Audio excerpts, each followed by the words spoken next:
the House attain that required quorum to continue with its business or commence its business for the day. So if you're just joining us, then that is the quorum bell for the members to be able to walk in. Already we have members inside the chambers, and in a short time, of course, that number will be achieved.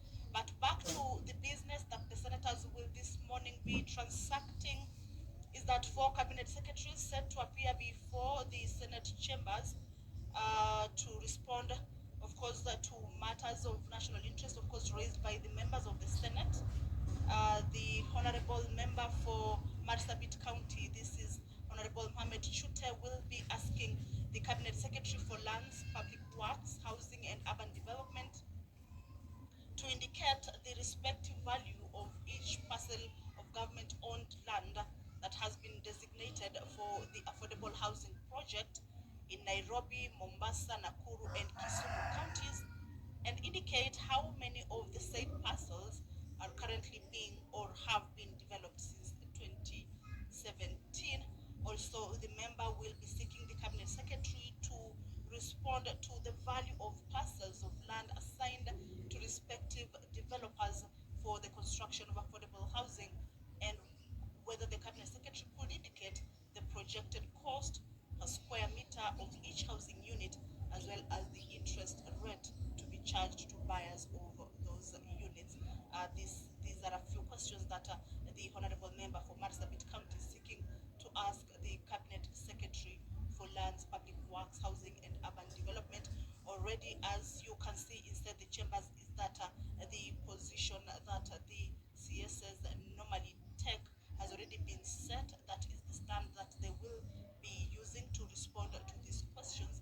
We understand that already CSs have reached the precincts of Parliament, and of course, once the quorum is achieved and the House business starts, the cabinet secretaries will be welcomed into the chambers to attend to the business that the members are set to transact this morning. The Honorable Senator for Nairobi County, this is Senator Edwin Sifuna, also will be asking the Cabinet Secretary for Lands, Public Works, Housing and Urban Development on the issue of who holds the title deed for the parcel of land on which the Tomboya Social Hall in Makadara constituency in Nairobi City County stands, and whether the Cabinet Secretary could indicate the ownership history of the said parcel of land, that is the Tomboya Social Hall in Makadara constituency on which that particular hall sits. Also, the Honorable Senator will be seeking to understand from the Cabinet Secretary whether she could explain the circumstances under which the parcel of land came into the custody of a private developer who has already commenced construction works. That is just but a few of the questions that the CES for lands, public works, housing and urban development will be required to respond to, as raised by the honorable senators. The Cabinet Secretary for Energy and Petroleum, Davis Churchill, is also set to appear before the Senate chambers this morning, of course, to respond to questions raised by members. The honorable member for Kirinyaga County, this is Honorable James Muramo, also will be asking the Cabinet Secretary for Energy and Petroleum whether he is aware of the breakdown of over 15 government-owned power transformers in Kirinyaga County between March and September 2000, this is 2023, and if so, could he explain the reasons behind it? Also, the member will be seeking to understand from the Cabinet Secretary whether he can explain the inordinate delay in replacing defective power transformers in Kirogo, Maendeleo, and Riagisheru villages within Mwea constituencies, despite multiple requests for their replacement. Honorable Mohamed Chute for Marsabit County also has questions for the Honorable Cabinet Secretary for Energy and Petroleum, Davis Churchill, and these questions include which entities were responsible for the disruptions of power supply in most parts of the country on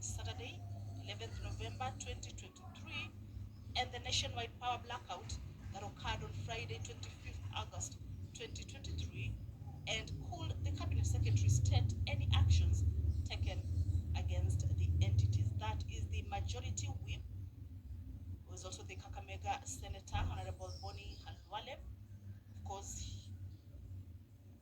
trying to see whether the members are anywhere close by within the chambers. At this point, the Majority Whip normally whips the members into the chamber just to ensure that the House attains that required number for the commencement of the House business. But as it is, the number has not yet been achieved because the quorum bell is still on. And if you're just joining us, is that the Senate business is about to begin for this morning's proceedings. The chair has already been taken, but the House lacks the required number of senators for the commencement of House business. 15 members are needed to be inside the chambers, and the lack of that number has necessitated that particular quorum bell. But as you understand, is that on Wednesdays morning sittings, the senators usually ask questions to the cabinet secretaries who appear before the Senate, and are allowed or are given an opportunity to respond to these questions that are of national interest or affect different counties, and the senators representing those counties have an opportunity to ask these questions to the cabinet secretaries. And once the number is achieved, then the House will begin its business, and the cabinet secretaries, who we understand are already within the precincts of Parliament, then they will be appearing and they will be able to respond to these questions that the members are seeking answers to. Well, let's see whether quorum has been achieved. Order number 1, administration of oath. Order number 2, communication from the chair. Order number 3, messages. Order number 4, petitions. Order number 5, papers. Order number 6, notices of motion. Order number 7, questions and statements. Honorable Senators, this morning we're expecting the CS for lands, public works and housing and urban development to appear before the Senate. And I can see the Honorable CS has been ushered in to answer questions asked, three questions asked by 3 senators.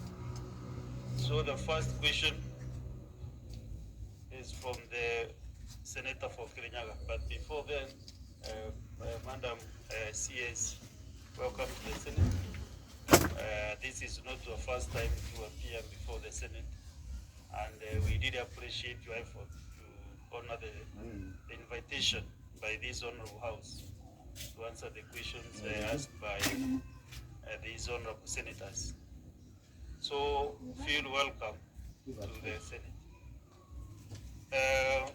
I understand Senator Morango is not alone, but he has delegated that responsibility to Senator Mbugua. So Senator Mbugua, ask question number 008. Thank you, Mr. Speaker, sir. I rise to ask question number 008 on behalf of the distinguished Senator for Kirinyaga, Honorable James Morango. Could the Cabinet Secretary provide a status report on the issuance of title deeds to public schools, particularly in Kirinyaga County? And B, could the Cabinet Secretary tell this House what measures have been put in place to expedite the issuance of title deed to public schools in Kirinyaga County that are yet to receive them? Thank you, Mr. Speaker. So, Madam Seat, Honorable CS can answer that question.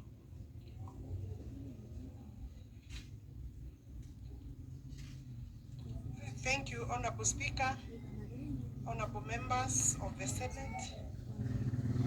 Honorable Speaker, I don't know whether you said it is my first line or my second I said I've been here. Thank you. for the first time. I wanted to That's what thank I you. was on this seat when. Yeah, thank you, Honorable Speaker. I wanted to thank you for giving me this opportunity once again, members of the Senate.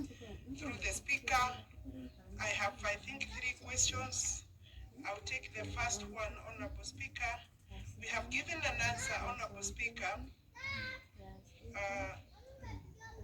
to this question, to provide the status report on issuance of the title deeds to public schools, particularly in Kirinyaga County. I have given an answer and a list of schools to answer to that question in detail. I will possibly then go through, with your permission, Honorable Speaker, multi-agency. In regard to this question, I wish to respond as follows. A multi-agency working group consisting of representatives from the Ministry of Lands, Public Works, Housing and Urban Development was put up. The Ministry of Education and National Lands Commission, among others, were gazetted in 2018 via Gazette Notice number 12311 to fast-track the titling of public schools. The multi-agency working group spearheaded the audit of titling status for all public schools in Kenya in 2019. According to the multi-agency working group report, Kenya has over 31,000 public schools, out of which we have 5,226 public schools which have been issued with titles, while 5,799 have reservations in the registers. The summary of the status report on the issuance of title deeds for all public schools nationwide is as shown in Table 1. I don't know whether, Honorable Speaker, I need to go through Table 1, but I think if members have a copy of my response, I could get your direction. Yes, usually the reports, the responses are forwarded on the system to be track and confirm. Whether that has been done for this. Yes? Yes. So, Senator Tuta, you must know how to use you don't need to go to Yes, the list of the titled schools per county, Honorable Speaker, 1 to 47 are on page 2 and page 3 of my report. It should therefore be noted that, and I've given the total numbers of what we have titled and where we are supposed to be at. I've said, Honorable Speaker, that we have 31,000 schools and only 5,226 public schools have titles. That means, Honorable Speaker, we have a long way to go. It should be noted that this list is not conclusive. I think this is what I was able to get.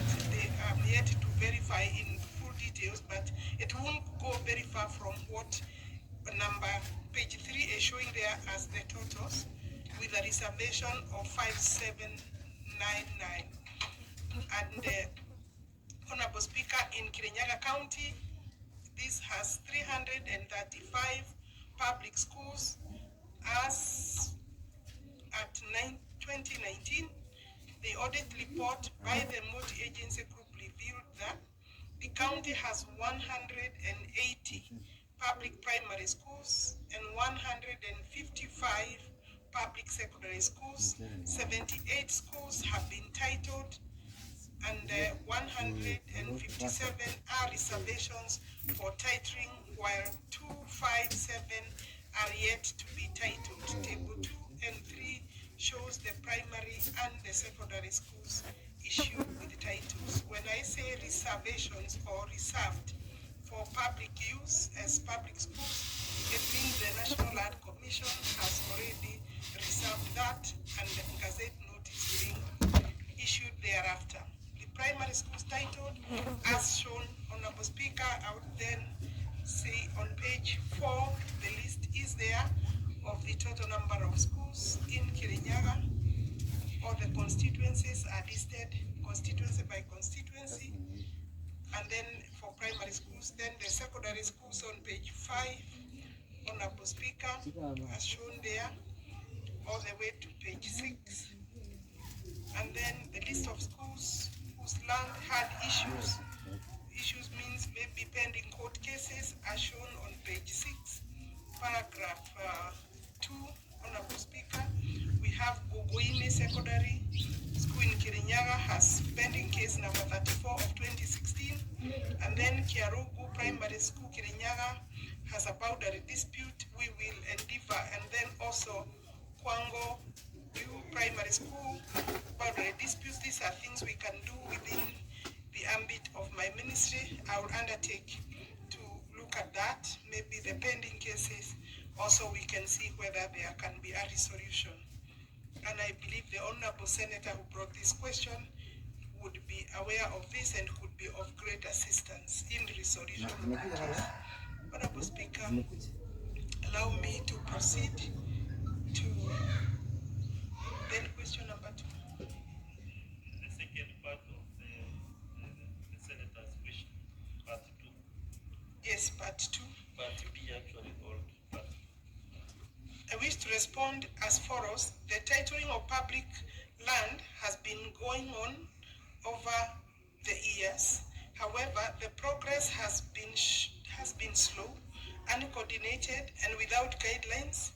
In addition, the process of identification, mapping, planning, documentation, allocation, registration of public land is a multi-sectoral action or activity, and we will endeavor to do our work. A raft of measures has been taken to fast-track the school's titling program. Measures taken include public utilities program that was put up, and the team has been constituted with a representative from the State Department of Lands and Fiscal Planning, National Lands Commission, National Treasury, Ministry of Education, and Council of Governors. The reason the Treasury is the one that holds titles on behalf of the entire government. So National Treasury is a key stakeholder there. Preparation of procedure manual on titling of public utilities land has been done. The draft procedure manual has been prepared and is currently going review by the stakeholders, and I want to confirm that we will be finalizing that exercise soon. A pilot program is scheduled thereafter, was scheduled within the year 2023 and 2024, the financial year, and the counties selected for that pilot program, Honorable Speaker, is Kirinyaga and Busia. A letter requesting for an update status report on all public learning institutions in the 2 counties has been sent also to the Ministry of Education so that we can put the work together, or the report together, and the status report to assist the public utilities program team plan and execute the titling of all the remaining schools within the 2 counties as a pilot. Why is it necessary, Honorable Speaker? Because we want to use the process that is proven, and also for consistent purposes, Honorable Speaker, it helps the teams on the ground to be able to do that exercise. That's where we are with the titling. I agree, it is slow, Honorable Speaker, and we need to expedite the process. Thank you, Honorable CS. Senator Bugwa, I don't know whether you have a supplementary question. With your indulgence, Mr. Speaker, yes. I want to donate my chance to the Honorable Senator of Nyeri towards the... You have no such power to do that. It's either you have the supplementary or not. I will leave it at that. So, I can see the Senator for Nyeri who have donated has not even requested. Senator Matinga. Thank Thank you very much, Mr. Speaker, sir, for giving me this chance. Let me start by thanking the Honorable CS for her punctuality and well explanation of the questions that were raised by Senator for Kirinyaga. Nyeri and Kirinyaga being bordering counties, Mr. Speaker, we share equally the same challenges. My question would be to the Honorable CS. Primary schools have been titled, whereas the land was donated by the same community, the churches have been left behind. So could be the CS maybe tell us why the churches which are adjacent to the school, the sponsors of the schools, have not been issued with the titles while the schools that the sponsor have been issued. The last question, Mr. Speaker, is could the Honorable CS explain to us why the colonial villages, which are rampant, especially in Nyeri County, have not been issued with the titles despite the directive from the previous regime and the current regime? Thank you, Mr. Speaker. Honorable CS and Honorable Senators, you attempted only one supplementary question related to the original question asked by the Senator. Yeah, so kindly respond to that, Honorable CS.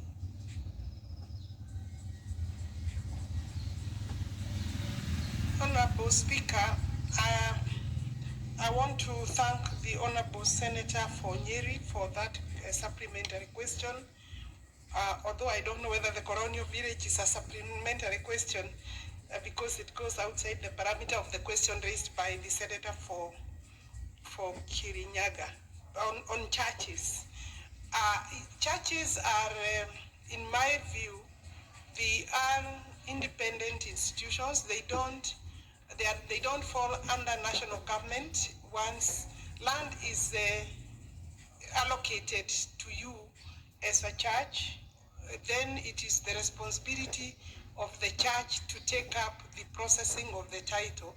And you realize that it is quite a huge task and therefore a huge budget, and we wouldn't do it for we don't have a budget to do titles for churches. It's for the churches to take up, and where we need to facilitate them in our registries, we will facilitate in terms of documentation. And then on the colonial villages, I have already asked for a report on my desk for all the colonial villages, especially Nyandarua and Nyeri, and I will be giving directions in terms of how to start the exercise of titling. I think there are more than 300 colonial villages in both counties, and I can assure you I will work on those. I've taken it up already, Honorable Speaker. Senator Manzo Daniel. Thank you, Mr. Speaker. Mr. Speaker, now that we are talking of land which has not been alienated or status is not known, could the minister, who we have a long history with, that is an outstanding lawyer, update us as to the status of the land against Konza City? Their titles have been pending for quite a while, of Ivy Makilung Ranchi Farm.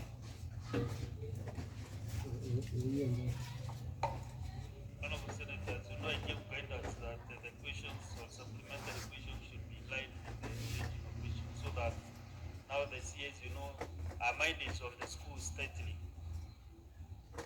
But if we ask other questions which might not get answers now, then it's a big problem. So let us, as much as possible, stick to the original question. Honorable CS. I would, thank you, Honorable Speaker.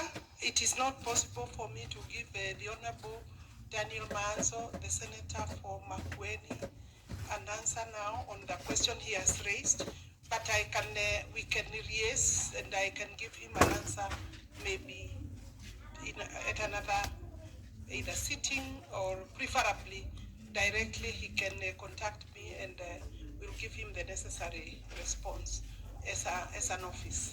Thank you. Yeah, that's okay, Senator Manzo. Anytime you can get the CS. Senator Chute Mohamed.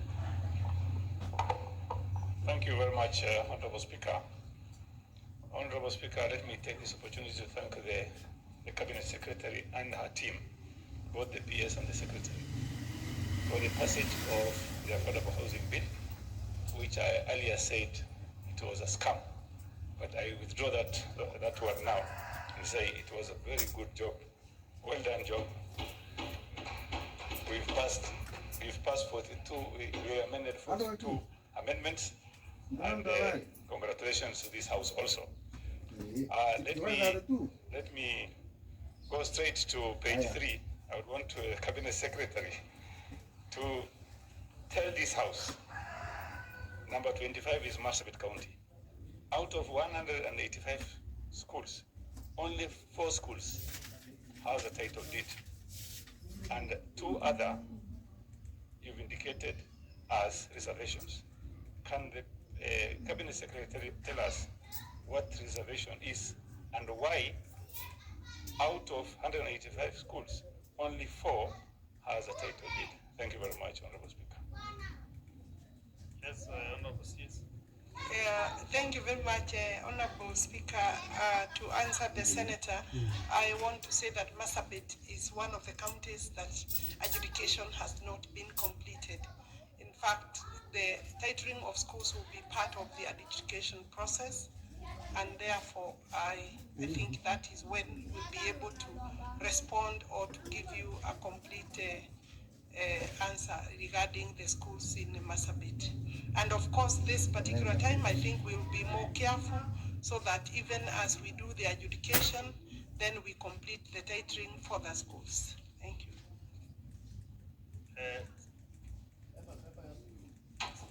Senator Lulu Fatuma.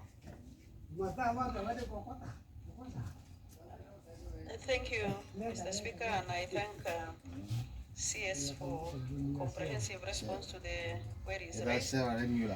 Now, I want to comment on Isiolo, where we have 146 schools. There is only one with a title. And of course, you have explained what reservation is. So I want to know whether the processing of the titles is done by the schools or it's the government directly that actually initiates the process of issuing titles to those schools. Mr. Speaker, if you can allow me a rider to that, the issues of encroachment on most of the government schools by private individuals, what is the government doing about it? I thank you. Yes.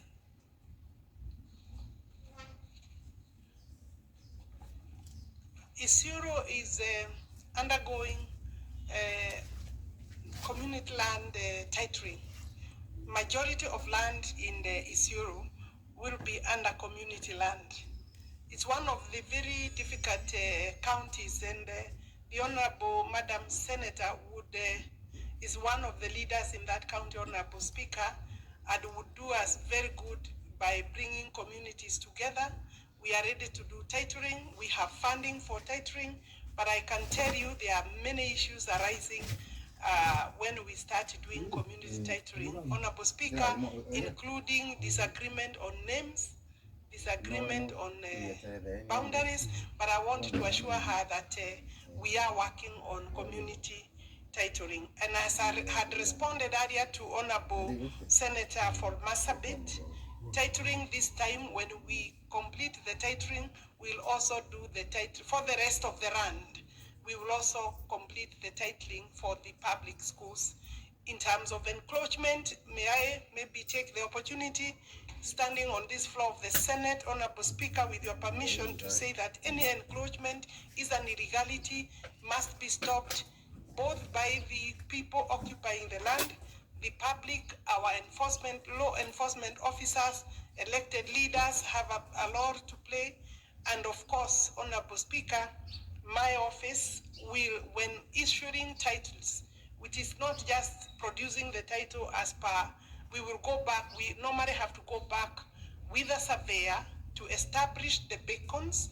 Once the beacons are established, including elaborate mapping and survey, then we are able to do titling. That's why you can see the process is a bit slow, but also we need more funding for this particular activity. The titling started in 2019 for all schools. I mean, the direction was given by the head of state then. Thank you. honor members, yeah, how do I say it?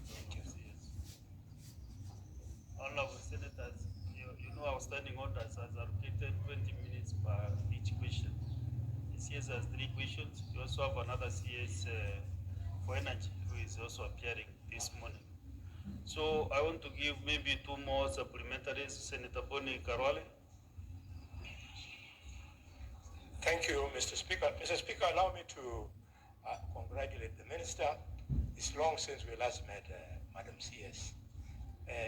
I'm truly impressed with the professional manner in which you go around discharging as a cabinet secretary. Is something the government really needs. Mr. Speaker, having said this, I recall CS when I was Member of Parliament in Ekolomani, and I believe this applies to other members of Parliament in office today. I opened 7 new secondary schools and 16 new primary schools for which I bought land and built. And the challenge we have had, Madam Minister, is that some of the plots that were acquired require succession. And because it is public land becoming, private land becoming public land, the people who received the money from us are not willing to come to court so as to assist us in the normal transfer. Is there affirmative action, a directive that the ministry can give to help such a school so that they can be assisted in titling Madam CS? Madam CS. Yeah, thank you. To the Honorable Senator Harware, Kakamega Senator, Honorable Speaker, I think that is a succession dispute or issue, not necessarily a dispute, but a succession process that has to go through the court. I think the best way is to possibly collect the necessary information, the schools, names that have those challenges in your county, and then the owners of the land.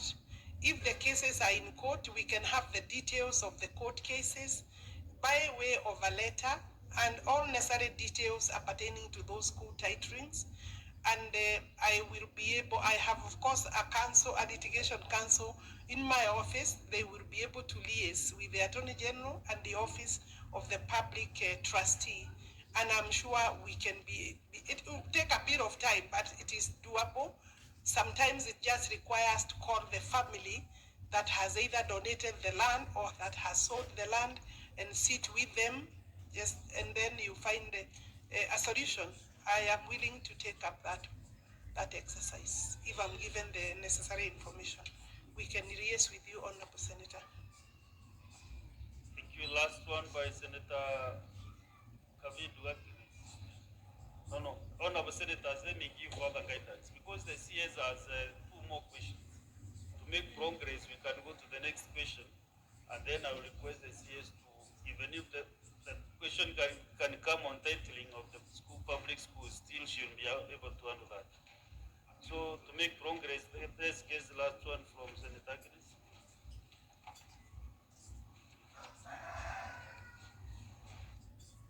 Thank you, Mr. Speaker. I first of all want to congratulate Madam CS for the good work that she's doing. But at the same time, I have complaints about Machakos, the registrar office, for issuing title deeds. They are having a lot of delays there, and we only have that registrar in Machakos sub-county.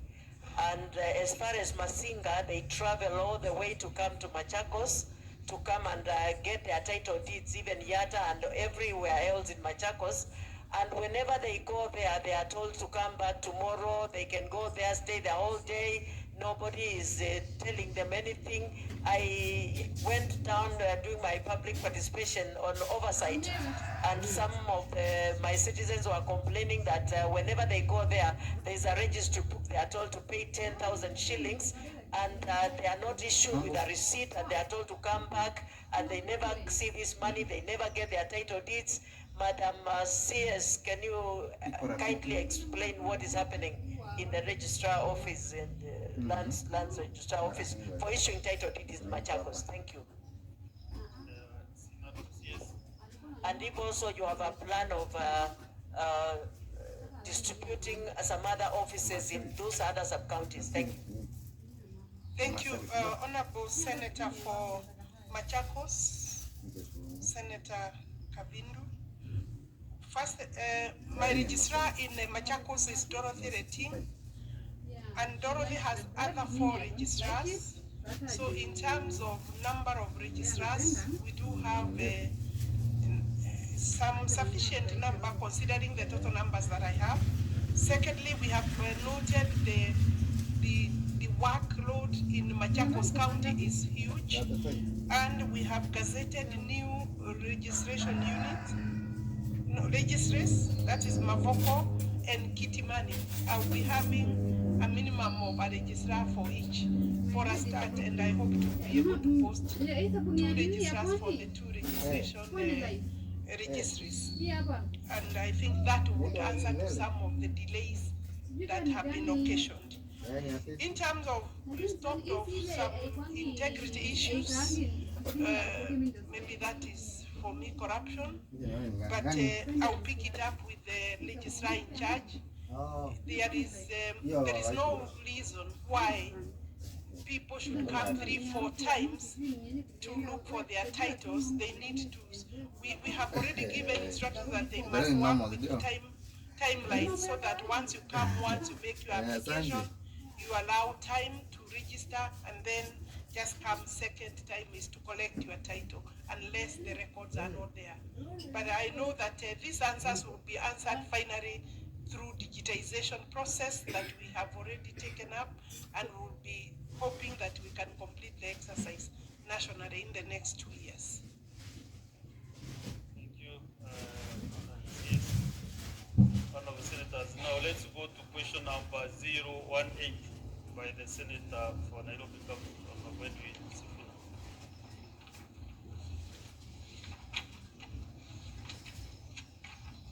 I understand it's 017. No, we have done the Senator Sifuna to ask his question 018.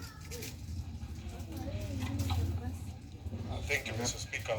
I wanted the CS for lands, public works, housing, and urban development to answer the following 3 questions, Mr. Speaker.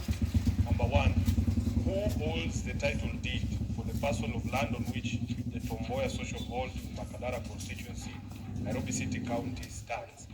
And could the Cabinet Secretary indicate the ownership history of the said parcel of land?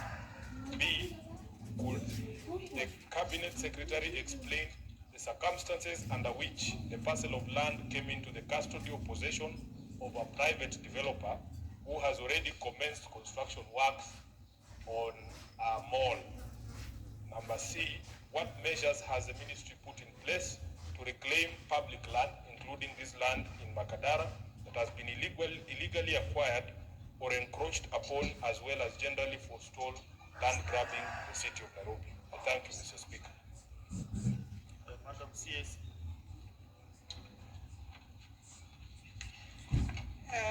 In response to the Honorable Senator for Nairobi County, Senator Sifuna, Honorable Senator Edwin Sifuna, he wants to know what is the fate of Tomboya Social Hall.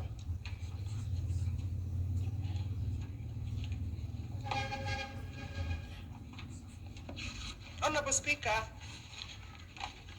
I have given an answer in response, which is written. Tomboya Memorial Hall sits on plot number block number 79/782. Formerly, the number I've given there, LR number 209/11046. The plot was reserved to the Ministry of Public Works, that is my ministry, for development of a community hall on June 26, 1957, through an order of the governor then. The plot was leased to KANU, Kenya African National Union Party, for 3 years from 1967 on condition that the party pays rent of shillings 1. The land remains government land and the party remains, that's the condition, that the land was to remain still owned by the public works, and then the party responsible for maintenance of the building is the KANU party during that terms of the lease for those 3 years. KANU then thereafter applied for allocation of the plot in 1985.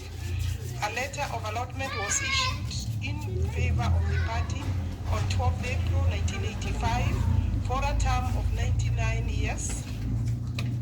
With effect from March 1985, the user of the plot was social hall still and offices. Annexure that we have given an annexure of that detail, and then thereafter KANU did not pay the statutory fees indicated in the allotment letter of 10th of April 2018. The offer had since lapsed, and I have given also supporting annexure there, number 3. A lease for Nairobi block 79/782, measuring 0.403 hectares, that is about 1 acre of land, at peppercorn rent was prepared in favor of KANU and registered on April 25th or 25th April 2018. I've given details in support. Honorable Speaker, on 22nd of February 2021, the parcel was then transferred to GAMI.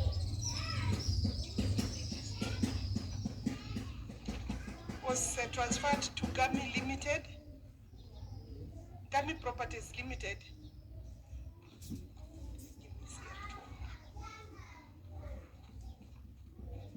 Yes, to GAMI Properties Limited. I have also given supporting document to support that.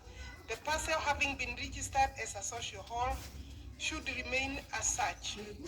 Honorable Speaker, that is the status of that parcel.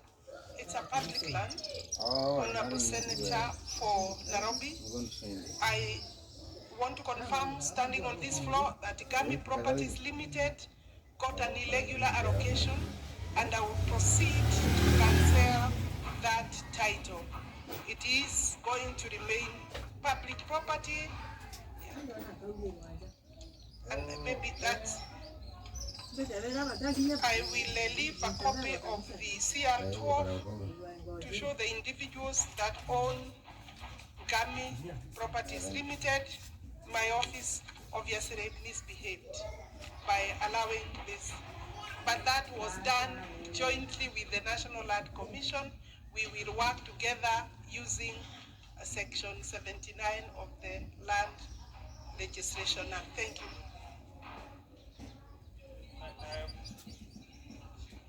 Honorable Says, I want to just answer the 3 parts. A, B, and C, and then the rest of the question can maybe. He had enforcing strict penalties, digitization. Well, I think you have answered that. The last part, I think I summarized it. I had said, yes, I had said that we are working on digitization. We'll need support of Parliament through budget. We have already finished Nairobi. We are doing Muranga and Isiolo digitization. All the scanning in Muranga and Isiolo is almost done, and will be going live in those other counties. So this progress will be expected, Honorable Speaker. With the way Senator Sifuna is happy, I don't think he has a supplementary question. He has already confirmed. Okay, Senator Sifuna. Mr. Speaker, I was a bit worried when I was reading the written response from the CS, because it did not have the last bit there, which is the most critical bit for the people of Nairobi, on the action to be taken. I am more than happy to confirm or to hear from her that she's going to cancel the allocation, because the offer to KANU had lapsed, so they had no title to transfer. They did not, in fact, deserve to be given that title and there was nothing to transfer to Gami Properties. I am also happy that she has told the nation that she's going to provide the ownership details of Gami Properties Limited. Madam Speaker, Mr. Speaker, the only thing I want the CS to confirm to me is the timeline when we can expect cancellation of that particular title, reversion back to the people of Nairobi of the property, and the reconstruction of Tomboya Social Road. Mr. Speaker, because as we speak today, construction on that property is still ongoing. They are building a mall. So, Mr. Speaker, the timelines of those actions, if the CS who has already made my day can just add the topping to the cake, I will be very happy for the people of Nairobi to hear when we can expect this time, this action to be taken. And Mr. Speaker, continue to protect us from hecklers in this house, because we are discussing serious issues here about people who we represent, and people are heckling here. You are doing so. Senator Gloria, must you always make noise in this house, honestly speaking? No, it's not in order, honestly. I heard the CS say that she's needed to give, I wanted to take I think this is online actually, CR12, to show the owners of Gami. This was, Honorable Speaker, I came yesterday back to the country, but I ordered for that and it is available. Those are the current directors of Gami Properties Limited. Yeah, the supplementary question maybe. I think he wanted to know the timeline. Yeah, sure. Yes, under section 79 of the Land Registration Act. I think I will need the notice. The process that we undertake is when we realize that irregularity has been committed, either or a mistake by our registry, we need to issue a notice to the holders of that title, and that notice is supposed to take it's a notice of 60 days. So I will take up the process immediately. So you can expect that then the notice is to call the person, the holder of the title, to return the title, failing which then we proceed to cancel it. In most cases, when they know it was an untoward activity, normally they do not present themselves, because you present yourself and the title for cancellation, or at least for interrogation. Once you don't come, we proceed to cancel. So it should not take me more than 60 days to do that. Thank you. Thank you.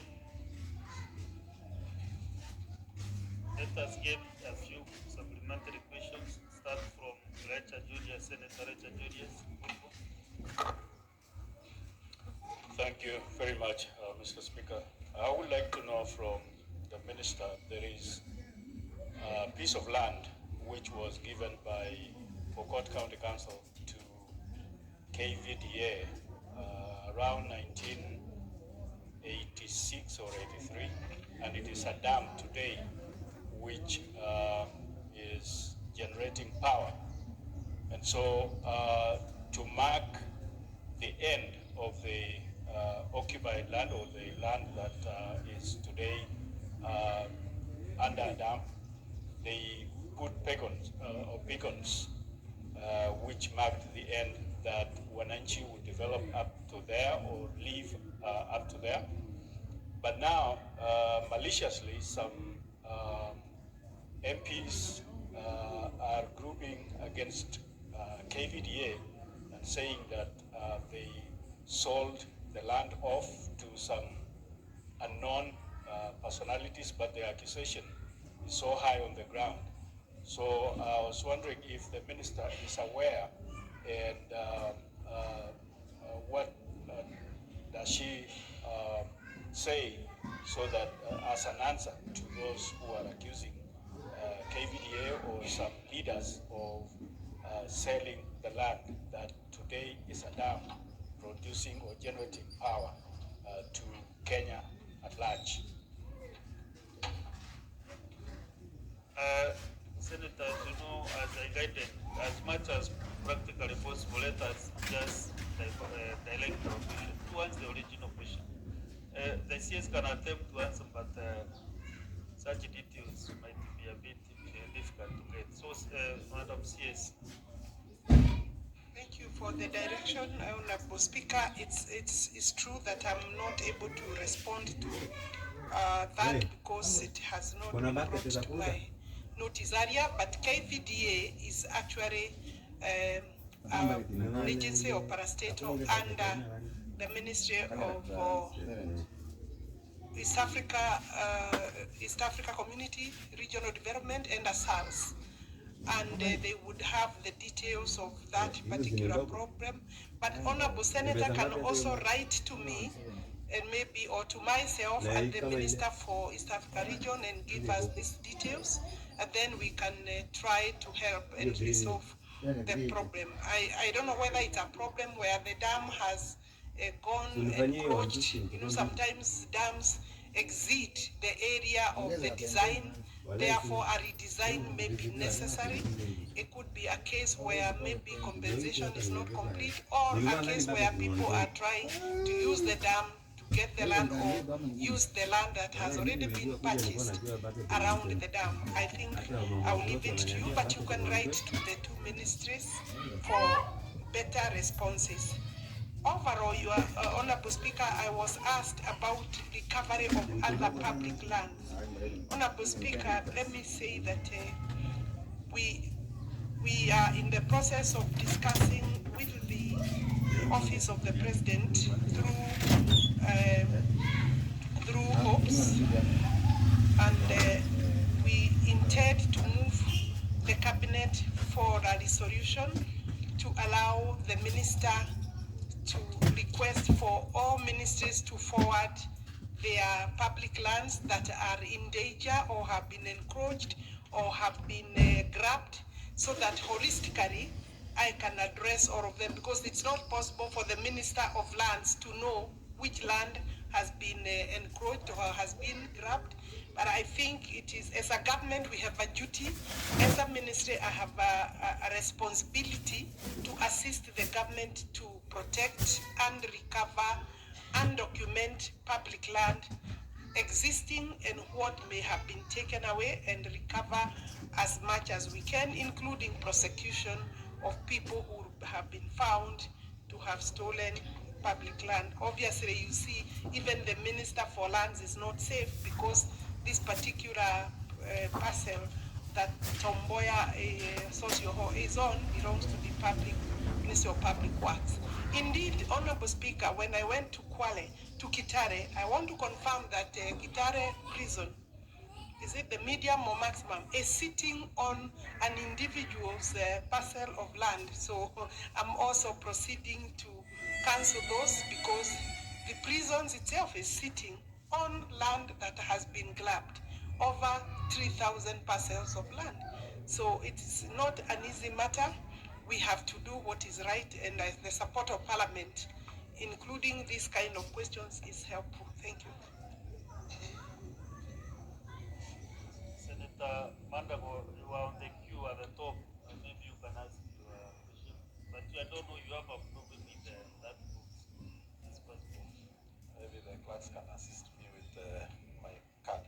Honorable Speaker, thank you very much. I have, I don't know whether it's a question or a suggestion to the Cabinet Secretary. On this digitization, Honorable Speaker, I'd like to ask the Cabinet Secretary, what happens with lands that are disputes during digitization process? And I ask that because, Honorable Speaker, there's an adult questioning was issued out between the people of Washing Issue, the county government of Washing Issue, and the Department of Defense. But during digitization, you know, a title that was fraudulently acquired was also digitized. So my request to the Honorable CS, during digitization, I think all lands under dispute should not be digitized, because digitizing is further giving legitimacy to the fraudulently acquired titles. Number two, Honorable Speaker, the CS has said she's constrained in terms of budget for titling of schools. Honorable Speaker, it is my view that now that schools receive even capitation for operations, and it only costs a maximum of 20,000 to actually get the title deed, schools should actually be asked to process their own titles. Thank you, Honorable Speaker. Son of CS. Did I hear the senator is proposing that we ask the schools to process their own titles? I think then that would require me to move back to the cabinet to have the cabinet resolve to do that. I don't see a big problem in the government. The schools are properties of the government actually. The land is not necessarily in the name of school, it's reserved for that school, but the titles belong to the National Treasury and they are registered in the name of National Treasury. So I think for us to assist to proceed to do that is important. And you also know that that is the only way we can be able to assure the validity, the sizes, the survey integrity, and therefore I think it's not a bad thing that the ministry is the one that is finally doing it. You can imagine this is since 1960, this has not been done, so I think we will not be able to leave to the schools. Again, some of the people around the schools are the ones who have grabbed some of the school land. In that process, we'll be able to return any grabbed land. On the question on digitization, what happens to parcels that may be having disputes or have titles or records that are in dispute or are under interrogation and investigation? First, we capture the records that we have. But capturing the records we have by scanning and putting them in as part of our digitization does not mean we will be hindered from interrogating those documentations. But also the KDF land, I think you are referring to the KDF land. We have cancelled all those titles, so we don't longer have any problem. But where we have captured the wrong or disputed land, maybe it is in court, and then we get the new record or other records to say otherwise, other than what is in our digital system, we will move to put that as part of our record, and it is possible within that, because as we digitize, we are also using the land laws that exist. So I don't think there is going to be any compromise or danger in our work. Thank you, Senator Ososi. Godfrey. Thank you, Mr. Speaker. Mr. Speaker, I have two questions, two supplementary questions to this. Choose the one which is heavy. The one which is, you consider only one supplementary. Very well. Mr. Speaker, I would like to know from the CS the compensation plan they have on lands which were compulsorily acquired by the government before the onset of devolution. I am saying this because, Mr. Speaker, there is a sad case of an old man who died 4 years ago and is still lying in the morgue from a place called Kegoe within Vihiga municipality. What happened, Mr. Speaker, is that when Vihiga was gazetted as a district by the then President Moi, there were some people who were relocated to create space for the construction of the district headquarters. And this old man was one of them. They were relocated to a place in Lugari Forest. And when they went there, they found that the land had complication. So they returned back to their original land. They have stayed there for years. The old man died there. When he died, they took the body to the morgue, but they could not bury because the county government contested and said that that land is within the Vihiga municipality.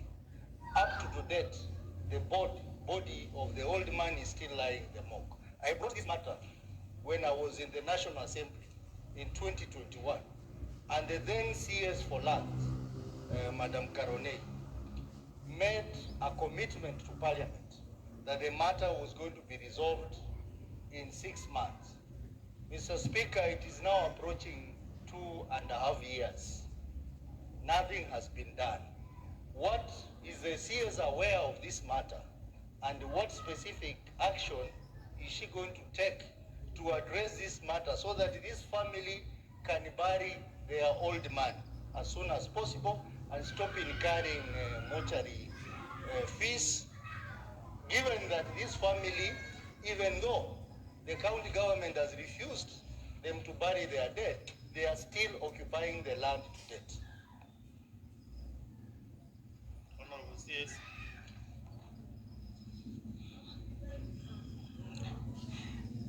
Honorable Speaker, I'm not aware of that particular matter. I would request for maybe the Honorable Senator to, for if it is him who had asked the question, to send me a copy of the question and the answer that we gave if you have. But I will also, because I have my Chief Land Registrar, Mr. Nyandoro, here with me, I will ask him to take up and check the records, and if there is something I can do, depending on the commitment that the minister made, because I believe she made on behalf of the ministry, I will action on the matter. However, I think also the county and yourself, Honorable Speaker, with the greatest respect, I think it's a matter that the county should have been able to resolve and help the family. But I will, on my part, see why the minister had said she would be in a position to deal with the matter and revert back to the Honorable Senator, not necessarily on the floor, but I can get back to him with a relevant answer. Thank you. Yeah, I advise that the Senator Sots, you can approach the ministry anytime, the CS office, and see how you can be able to revive that issue. According to the answers the CS is giving, definitely she will be able to sort that matter, which she had sorted Tomboya Hall, Community Hall. What is it again, Senator Ososi? Mr. Speaker, I think because the matter was raised in the last parliament where I served with the CS and the answers were provided by the then CS, I think they need to check their files. They will be able to get the answers. But I will oblige to provide the responses to the CS. What they gave them. If you want to help those people, don't refer the CS to the files. Just initiate your own, do an initiative with the CS that you'll be able to assist you. But if you refer to the files, you know, and she has directed you to see her in the office and say you can sort out the matter, I think that is fair. Well guided, Mr. Speaker. I will make an effort to see the CS over that. Senator Roba. Thank you, Mr. Speaker, for this opportunity. First of all, I want to congratulate the Cabinet Secretary for a job well done. We can see the output of your ministry. I am even sure Senator Sifuna was surprised that you gave a straight answer on his issue. Mr. Speaker, I have one question. On this particular issue on shared functions, we have shared functions under housing, under public works, and my question is, at what point is the ministry actually going to initiate a program of releasing the assets to the counties in terms of the shared, in terms of the functions that have been devolved? There are some functions that have been devolved, they've gone down to counties, but some of the assets are still on national level. So is there an intention to actually release those assets to the counties so that the counties can be able to have control over the issues that have been devolved? And Mr. Speaker, you know, we are all equal senators, and understanding Order 101, it is not proper for a senator to impute improper motive. I'm not a heckler. As you can see, my contributions are valid. So I think Senator Sifuna should understand that we are all equal, Mr. Speaker. Senator Roba. We are contributing. Senator Roba, you have asked your question to the CS. So do you want the CS also to comment on the issues that you are using, Senator? No, I've asked the question, but I wanted to pass the message on record. Just raise your question on that. Thank you, Mr. Speaker.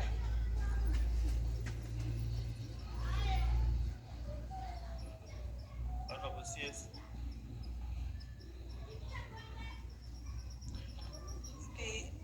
The Honorable Senator Gloria is asking about the shared functions and the assets transfer of, I think, are you referring to transfer of functions or transfer of assets?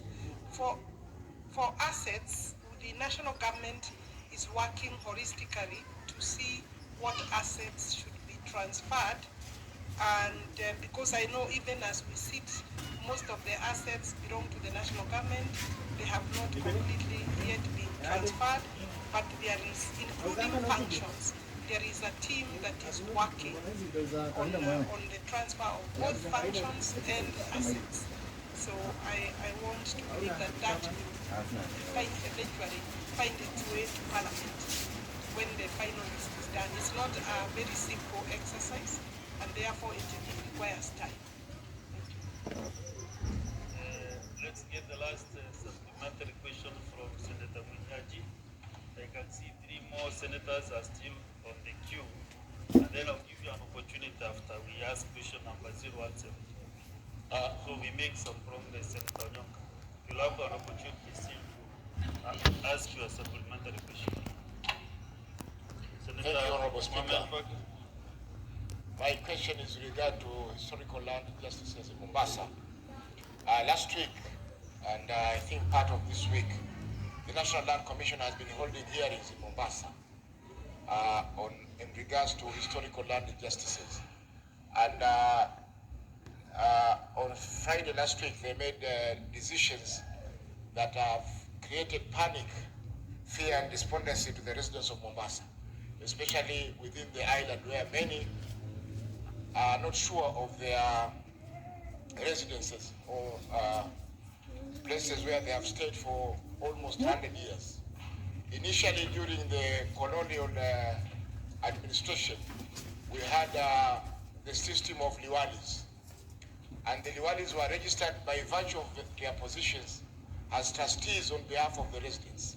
However, when the liwalis passed on, these properties were transferred or were inherited through the succession system, and now are no longer public or public properties, but they have now ended up in the hands of the relatives of the liwalis. And this one has caused a lot of problems because they are charging a minimum of 5 million for a plot measuring 50 by 80 or 50 by 100 within the central business district.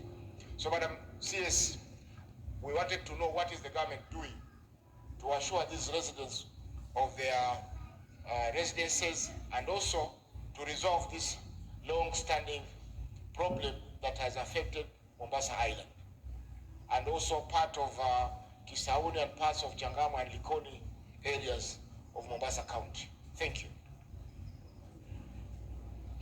Honorable CS. Honorable Speaker, the Honorable Senator, is it of Mombasa? Yes, has raised a very important question, and I believe that that question is not a supplementary question. It requires to be put in writing so that I can be able to respond to you, especially noting that the activities that you have referred to are activities being carried out by the National Land Commission. You know, National Land Commission is also an independent body, but we work together. Sometimes they are able to consult, and sometimes I'm also able to consult them. So I would, with the permission of the Speaker, I would request that that question be forwarded formally, either through the Senate or directly to the Cabinet Secretary, and I try to answer, because it's not necessary that if I can answer, I don't have to come to answer it on the floor. So I would leave it to you, Honorable Senator, through the Speaker. I think Senator Mohamed Faki, that's a good guidance, because I also felt it's a way to matter. Mr. Speaker, I agree with the CS that we need to put in a separate question. However, I have another small supplementary on affordable houses, Mr. Speaker. You'll ask maybe during the next question. Thank you. Because actually it is related to the question by Senator Mohamed Faki. So let us have question number 017 by the Senator from Marsabit County. Thank you very much, Honorable Speaker.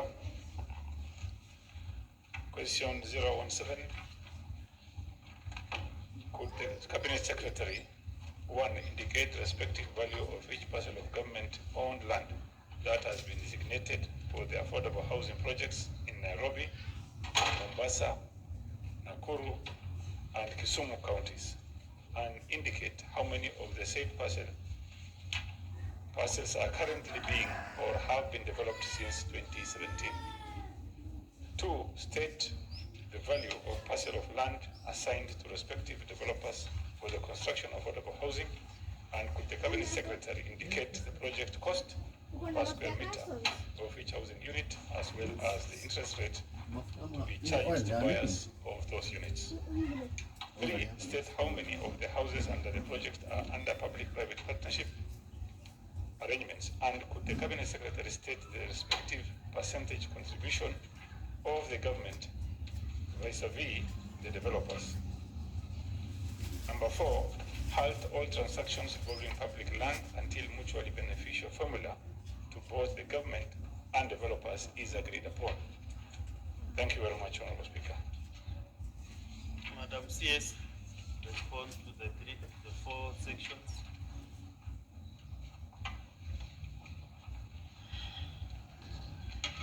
Honorable Speaker, may I allow me to take this opportunity to thank the Senate, the honorable members of the Senate, the entire Senate, for supporting the affordable housing levy bill that came through the Senate. After an elaborate discussion, we have now a law that was assented to on 19th of March by His Excellency. Thank you very much for your participation and approval. Honorable Speaker, the question by the Honorable Senator for Marsabit, and I also appreciate that he's on board because he has even tendered an apology. We should be able to work together. Since 2017, Honorable Speaker, the government, I want to go to the 4 questions. I think this question is in 4 parts, as you have rightly pointed out, Honorable Speaker. The first one, of course, is asking me to indicate the value of each parcel of government-owned land that has been designated for affordable housing projects in Nairobi, Mombasa, Nakuru, and Kisumu counties, and indicate how many of the parcels are currently being or have been developed since 2017. Since 2017, the government has identified and designated about 575 land parcels, totaling to about 12,000 acres distributed across the country. These parcels were submitted by the ministries, individual ministries, counties, departments. Madam CS. Yes. Because this, I can see your response is quite long. Yes. And very elaborate. So I wanted to get from the honorable member whether he has been able to go through this response so that we can save some time. Thank you, And Honorable. if you have, which specific section do you feel that you need?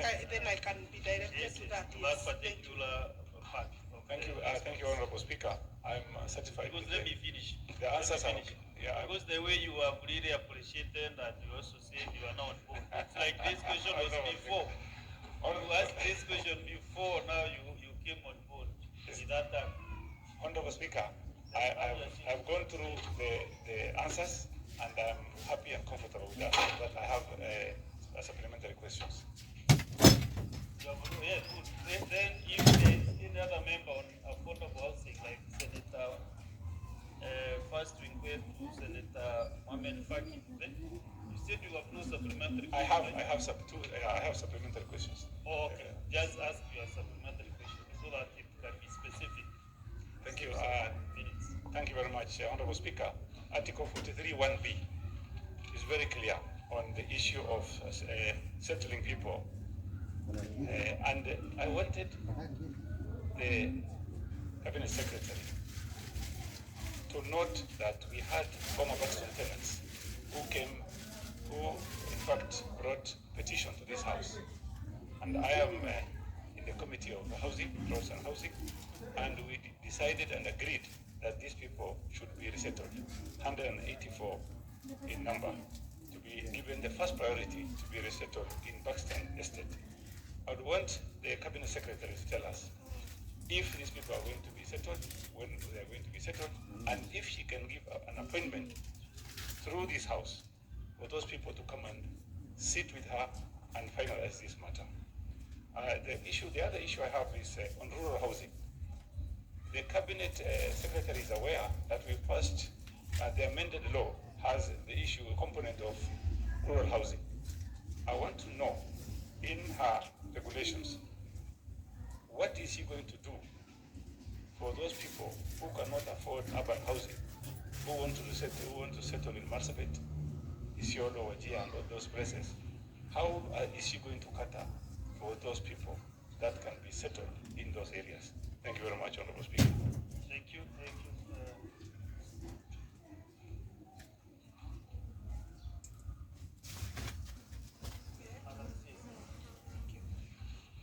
Thank you, Honorable Speaker. The Honorable Senator has been following on the issue of the tenants that had occupied the land in the Buxton project in Mombasa. They are 184, according to the Honorable Senator. If these people have leadership, because I don't want to confirm that you can bring 184 people into my office, but if they have leadership, then the leadership can actually visit me, or you wait when I go to Mombasa, because maybe I can plan better, go to Mombasa and we deal it at that level instead of them coming all the way to Nairobi. So then we can see what issues are still remaining, but in the meantime, those issues can be documented and forwarded to me through your office, Honorable Senator, or through the leadership. I suppose these people have some leadership. Through their leadership, they can document the issues, send it to me, and then looking at the issues, then I'll be able to make a decision to either visit, go to Mombasa, and we have a meeting there in Mombasa. On the question of rural housing, Honorable Speaker, I think this was a provision that this Senate found necessary in our affordable housing law, and we obviously, as a ministry, our work is to implement. We are preparing the regulations, and for me, I think what is important is, I believe Senate will be part of that preparation. I may not be able to give a concrete answer, because this will require us to examine materials, technology, and the budget, and of course the probability. How do we, in terms of economics of scale, how do we manage to, who and how do we deal with in terms of our rural setup? As you can imagine, we are talking about the whole country. There will be need for a budget. We need to rationalize, and we need to see what is suitable, and whatever material that government puts in money on, that material must also be put in the code, the building code that approves materials, and actually the building code is coming to the house, and therefore it is not an answer that you can get immediately, but it is something that we will all work on. Of course, we need to look at technology as part of the solutions. Thank you. Thank you very much. Senator Onyonka, Richard. Mr. Speaker, the reason why you saw I was nearly becoming anxious was because I have not had an opportunity to meet the CS before she became the CS, because the last time I was with her, she was making a political commentary on TV, and she was saying, we will win and you will lose. And I said, no, you will lose and we will win. And then she told me, in fact, Uhuru and his friends and everybody will go. And then I'm shocked now. The other side is now telling Mama Ngina, sorry, we are coming to be with you, sorry. So I was excited, Mr. Speaker, to see her, because I have utmost respect for her. Madam CS, I also want to sincerely thank you for confirming Mr. Nyandoro. You know, he happens to come from where he does, but I'm happy that you looked at meritocracy and agreed to give the best qualified person the job. I really thank you for that. Mr. Speaker, the supplementary question I'm asking the CS is maybe suggestive. Would the minister be comfortable to actually confirm to this House that the issues that are bedeviling the Ministry of Lands and the land question in this country is because of very simple things? For example, we have no spatial planning which is completed. We do not know which pieces of land were allocated and who allocated them and whether they suffice on the legality of their existence. That the issues that you have that are in Kitale right now about prisons land are really questions which are historical, and that the challenges we have is that the institutions that are supposed to function, and indeed one of those institutions is her ministry, has been unable to perform and deliver on the issue of land. Would the minister be comfortable to tell this House whether therefore it's possible that she can make sure that in the shortest time possible we have spatial planning, and so that we can be able to do what the Rwanda government has done? And Mr. Speaker, what is shocking, or maybe not shocking, is that the people who did the spatial planning for the country known as Rwanda are Kenyans, and they are known.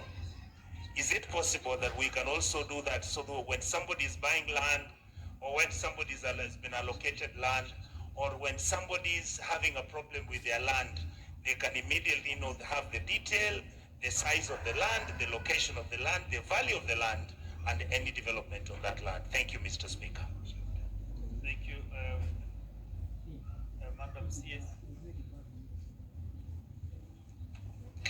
Honorable Speaker, I want to take the commendation and the congratulatory note from the Honorable Senator in humility, because he knows that we did very many debates with him at the national television, and many times he would get very upset with my contributions, but that was for debate purposes, and I warned him severally. He refused to listen, and I hope that I have permission to speak like that on this floor, but I hope he can. Allowed the two of you to exchange that presently. Thank you, thank you. I hope he will read the signs now early, so that then we can be on the same page. And suffice to say that he is a very ardent, very able debater, and we really benefited, all of us, from his contributions during the debates. May I say, Honorable Speaker, that he raises very fundamental issue in terms of what is ailing the entire ministry in respect of especially then the land tenure, land security. The question of land security is critical, is key, and as we plan, we are planning with that in mind, because we would want to guarantee security of tenure and security of records. And that's why we have agreed as a government, as a ministry, to go digital, to digitize, to ensure that you can at least, the stories, even today, Honorable Speaker, as I stand here, I get very upset because then my officers know that I have said that there is no way you can give me a response that the file is missing. Whenever a file is missing, there is some funny business going on or some irregularities likely to be committed by disappearance of a file. But this is something that the country must also now agree, and I take the opportunity, Honorable Speaker, to urge the public not to take matters land security casually, and not to engage in buying land that they have not received a proper certification in terms of searches and record checks by the land registries. Having said that, I have also told the government officers managing our registries that they will take personal responsibilities. And we have so far, Honorable Speaker, taken I think 3 or 4. 2 are under suspension since I came in, and the 2 are already charges because of irregular recording or documentation of land. Honorable, it's quite a task. The answer will be technology, use of technology and digitization, and therefore, Honorable Senator, I believe as a country, that is something we must aspire, and that's what we should be looking forward to. I should be made, put to task to be able during my tenure to complete digitization. We have two types of spatial planning: the county spatial planning and the national spatial planning. The national spatial planning is basically complete. The challenge we are having is the county spatial planning, and the governors have not taken up this without appearing to accuse the counties. They have a challenge. Very few have taken up. I think if I'm correct, about 10 counties are on course. The others are not on course. It's a very important aspect to have spatial planning, because if you don't, and then of course, if the spatial lack of planning is planning to fail, and therefore I am also calling upon the counties to take up this task very seriously. We are in the process also of doing necessary geospatial surveys, mapping and georeferencing. This is an exercise that is going on.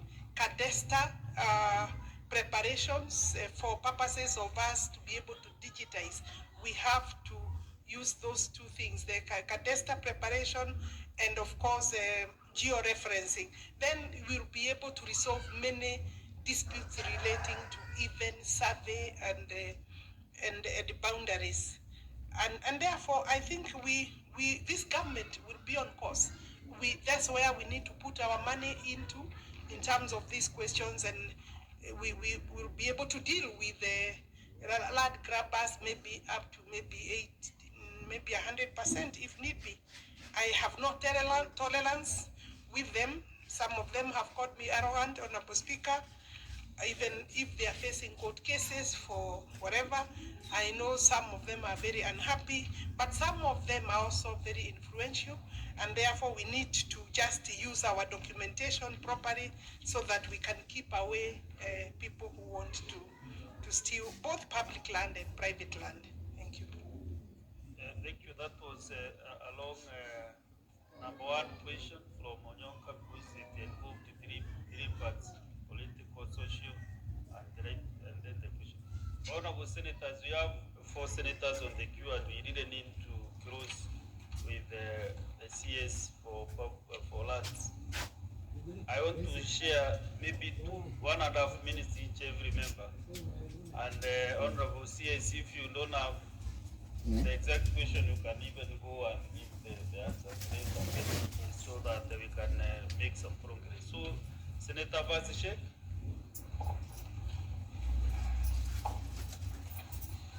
Thank you, Honorable Speaker. Honorable Speaker, I want to ask that CS that among the proposed units which is actually under construction already, is Wajir. Wajir, I've seen some houses under construction in Wajir Township. So may I know how many units is being built in Wajir Township? How many floors will those houses go? Because Wajir has actually many challenges in terms of the soil structure and sanitation problems and sewage, because of the high level of water. Wajir is still experiencing sewage problems. So I don't know whether the project has considered all those factors which has been undertaken now, because sewage problem, Wajir has no sewage. It has sewage problems, it has water problems, and the soil structure actually is not sandy. And if you will be building, houses with high-rise houses, you might experience some challenges. So I wanted to know how many there are, what is actually the height of this, how many floors, and whether you have taken care of any consideration of the sewage systems and all these things that don't exist in Wajir now.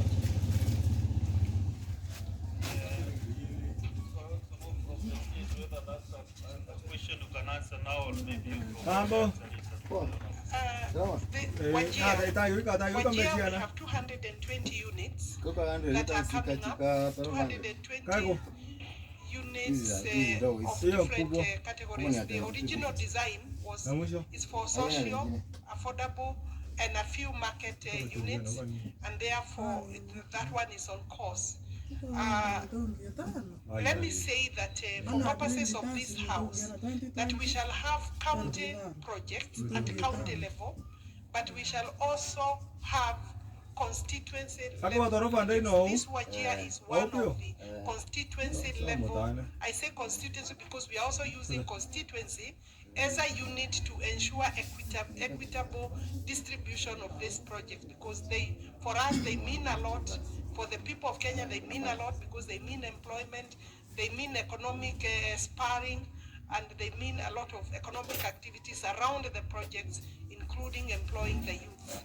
Single project like this one will have between 300 and 400 youths, not forgetting the other issues that arise, people working, the shops around receive this money, it's not a bad project. So every constituency will have, and we will endeavor to do that in the course of our term, Honorable Speaker. Thank you. Thank you, Senator.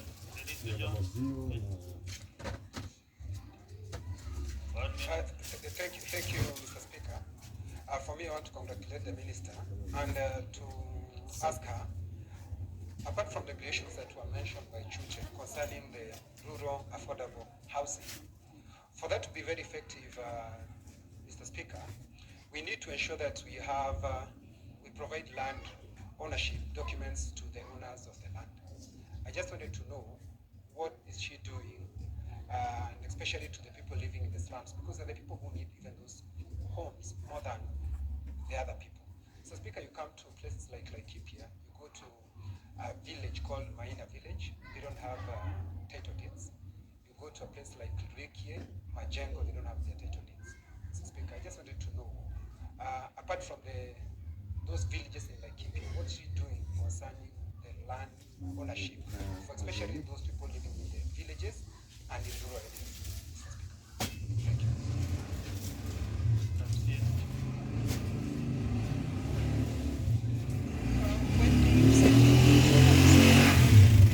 Colonial villages, I had already answered that question and said that during my tenure, I'm going to finish titling for all the colonial villages.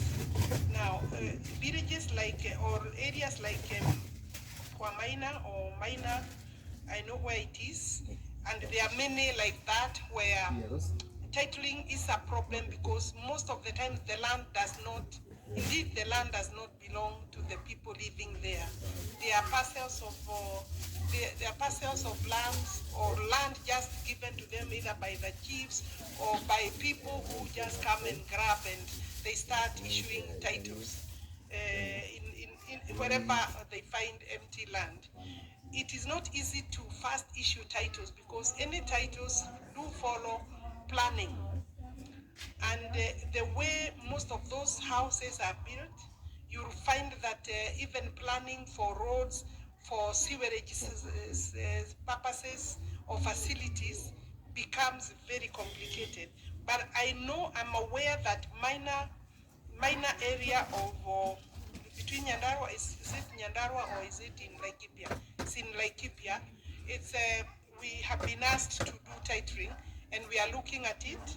Honorable Senator, I can give you details of whether that will be done.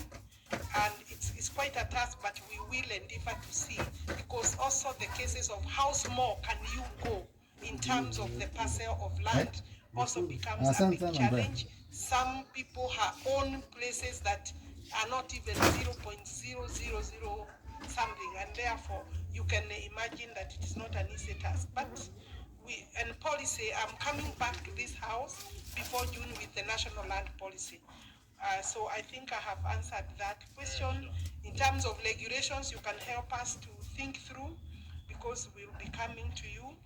Honorable Speaker, I did not answer the question on water and sanitation and sewerage by Honorable Senator for Wajir, but he knows that that issues of sewerage, where we build, Honorable Senator, where we have a project, we endeavor to provide necessary facilities, working with other government agencies, whether it is water or sewerage. We will ensure, of course, there is connectivity, and if there is no sewerage, then we will be able to provide necessary sewage system for that specific project. Thank you, Honorable Speaker. Thank you.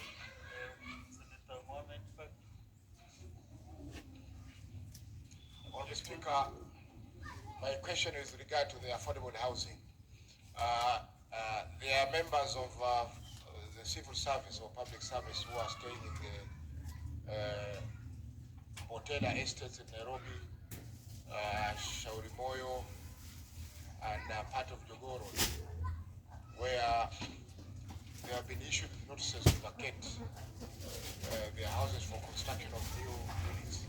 Mr. Speaker, these units were constructed about 10 years ago during the Kibaki administration, and they are fairly modern and new houses.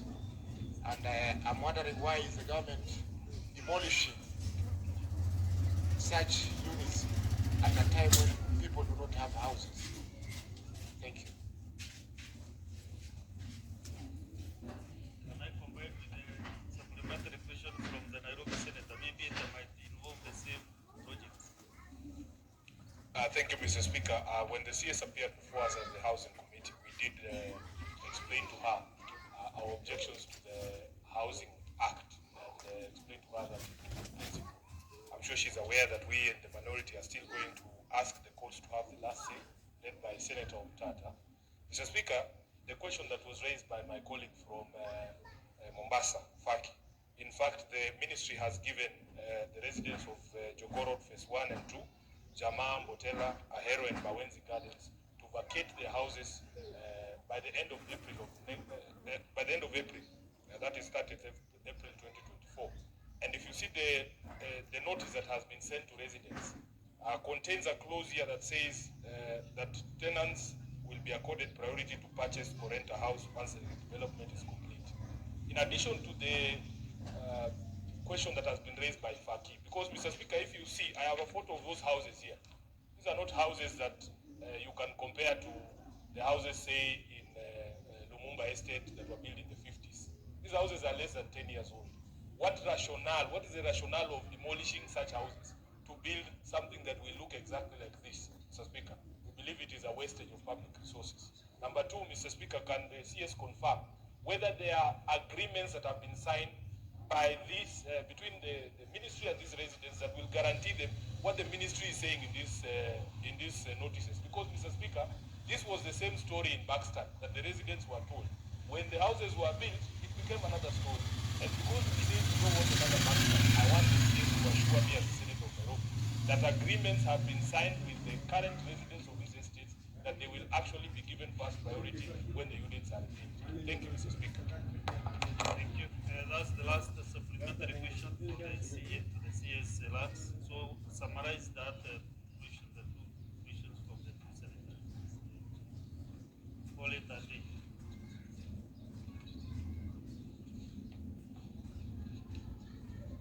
I think the questions are basically the same.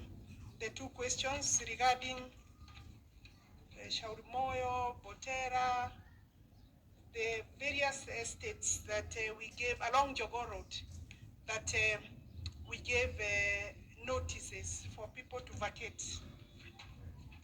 We have had, we have been, because we also listen, as a government, as a ministry, we listen. And I know this question was raised by Honorable Senator for Nairobi when I appeared before them, before the passing of the housing levy bill.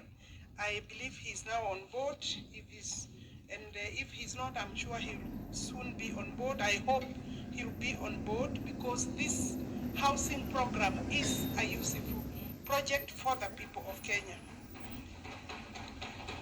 I want to say that for the Botera, Shauri Moyo, we are coming up with various projects there, because the land is a lot, and the number of people using those houses, and those houses, you agree with me, Honorable Senator, Honorable Members, through the Speaker, that they are houses that do not hold a total of maybe 3,000 or 2,000 people. But when you look at the entire land, and what we can do with affordable housing. I think it would be in putting the land into better use, because we also as a ministry manage the land, and the land use is under my docket. Therefore, we have agreed this Monday and also last week, my teams from the ministry, Department of Housing, visited these places, and there is an agreement. I have been advised that the residents are now in agreement, and we are extending the notice to October, November, depending on where October, November, and we have also agreed that we shall give them relocation, we shall facilitate relocation as people affected by the project. It's a small amount of money, and I believe His Excellency has expressed himself on that. As a ministry, we do provide some little amount of money for relocation. You can pay your rent, depending on the agreement in each particular place. Between 6 months and 1 year, we are able to provide the rent for similar, or at least noting that many of them are even paying rent where they are, and they are able to tell us how much rent they are paying. So we give that for 6 months, and there is an agreement, and the notice will be extended, and it will be in writing. Thank you very much. Thank you. I think I've answered the entire question. Yes. So that is the end of the question and answer session from the CS answer. So thank you very much, Madam CS, for your very elaborate answers. And the member who is happy today is the Senator for Nairobi. He's a very happy man because of all his issues have been addressed professionally. So thank you very much for your time. Welcome back to the Senate any other time that we request you to avail yourself. So as a thanks, sir. Thank you. Good work that you are doing to the Kenyans. Thank you, Honorable Speaker. Okay, thank you. Myself and my team. Your entire team and the family. So, Honorable Senators, we have now the CS for Energy, who is coming for the Senate. Maybe should be ushered in. He has 2 questions.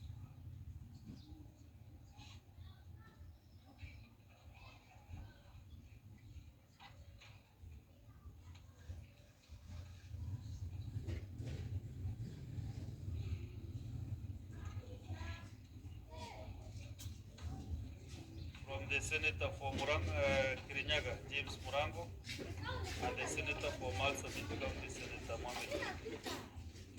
So I don't know whether you have instructions. So thank you very much. Welcome the Energy CS. Thank you for finding time to come before the Senate. You are a frequent visitor to the Senate, and we really thank you that you have time. You don't postpone when you ask to come. So that is a good indication that you are very ready to serve this country. So we go to the first question from the member for Kirinyaga County. Senator Mbogwa. Thank you, Mr. Speaker. I rise to ask question number 007 on behalf of the distinguished Senator for Kirinyaga, Senator James Murango. 1. Is the Cabinet Secretary aware of the breakdown of over 15 government-owned power transformers in Kirinyaga County between March and September 2023? And if so, could the Cabinet Secretary explain the reasons behind it? And 2, could the Cabinet Secretary explain the inordinate delay in replacing defective power transformers in Kirogo, Maendeleo, and Biagishiru villages within Moya constituency, despite multiple requests for their replacement? And 3, could the Cabinet Secretary explain what measures the government has put in place to ensure the timely repair or replacement of defective power transformers? Thank you, Speaker.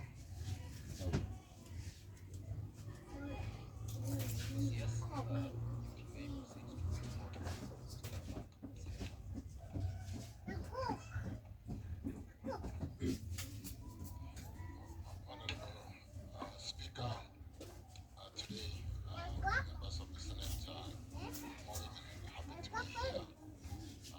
want to respond to the questions that have been raised. Like has been said, Honorable Chair, Speaker, I'm a frequent member here. Thank you. Happy to engage to address some of the challenges as we look forward to building our country together.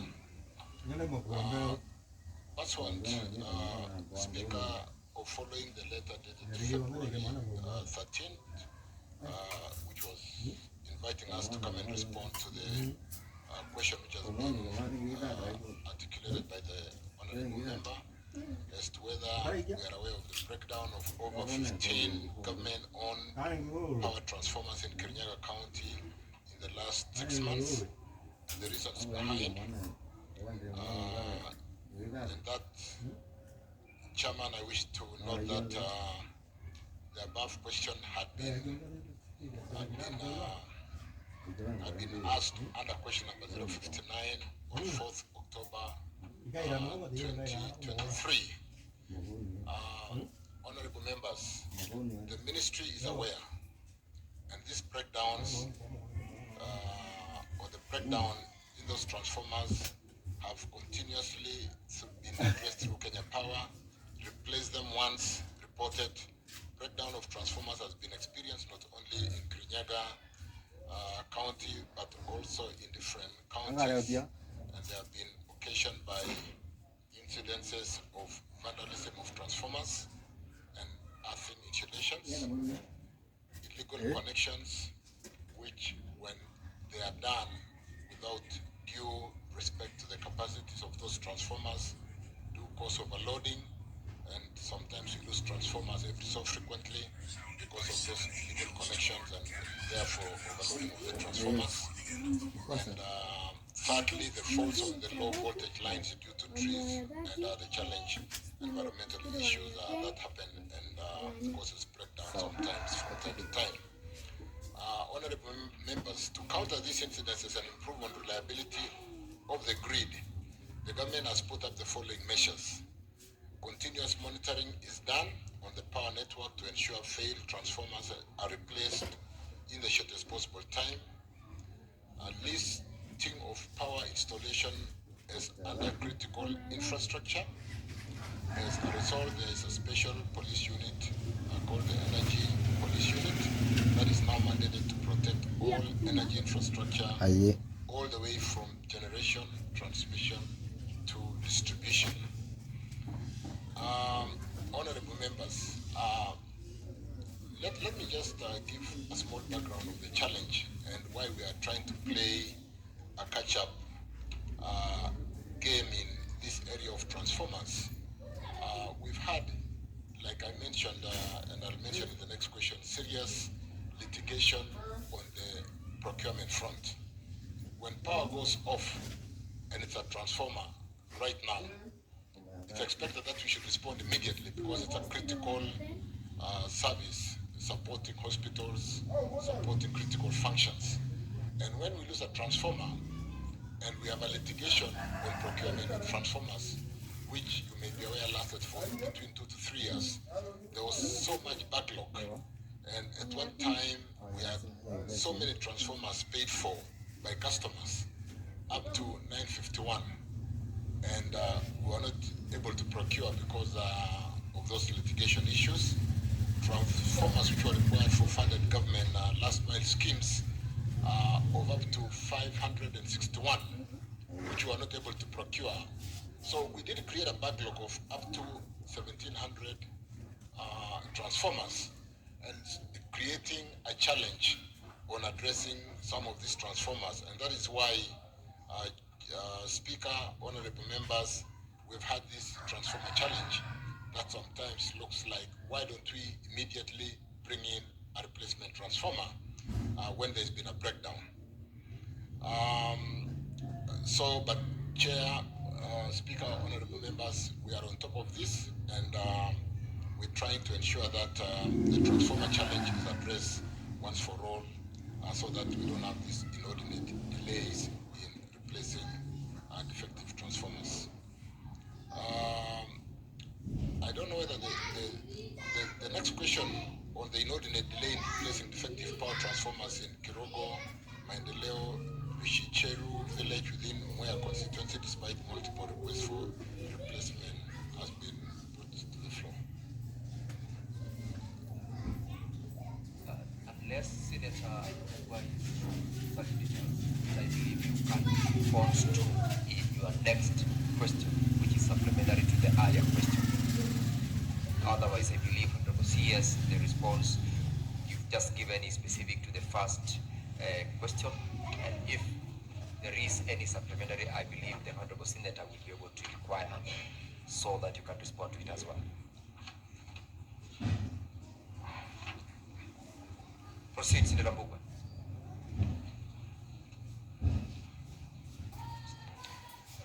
Thank you, Mr. Speaker. On the supplementary question, I would like the Cabinet Secretary to ensure the country and this House that we have enough transformers in the country. And two, I would want the Cabinet Secretary to assure this House that to tell this House what measures is putting in place to ensure that the transformers which are coming in are not substandard. Thank you, Speaker. Honorable CS. Thank you again for that question. There is a current procurement process going on for significant number of transformers to address the shortfalls and to basically deal with the challenge that you raised in the first question and the second question. We've worked very closely, and accompanying me to the House today is our Principal Secretary, Alex Washira, the CEO for Kenya Power, Dr. Sirol, Engineer Sirol, and the CEO for Ketraco, Dr. John Mativo, also Engineer John Mativo. And I want to confirm, Honorable Speaker, Honorable Members, that we really are looking at the quality of transformers.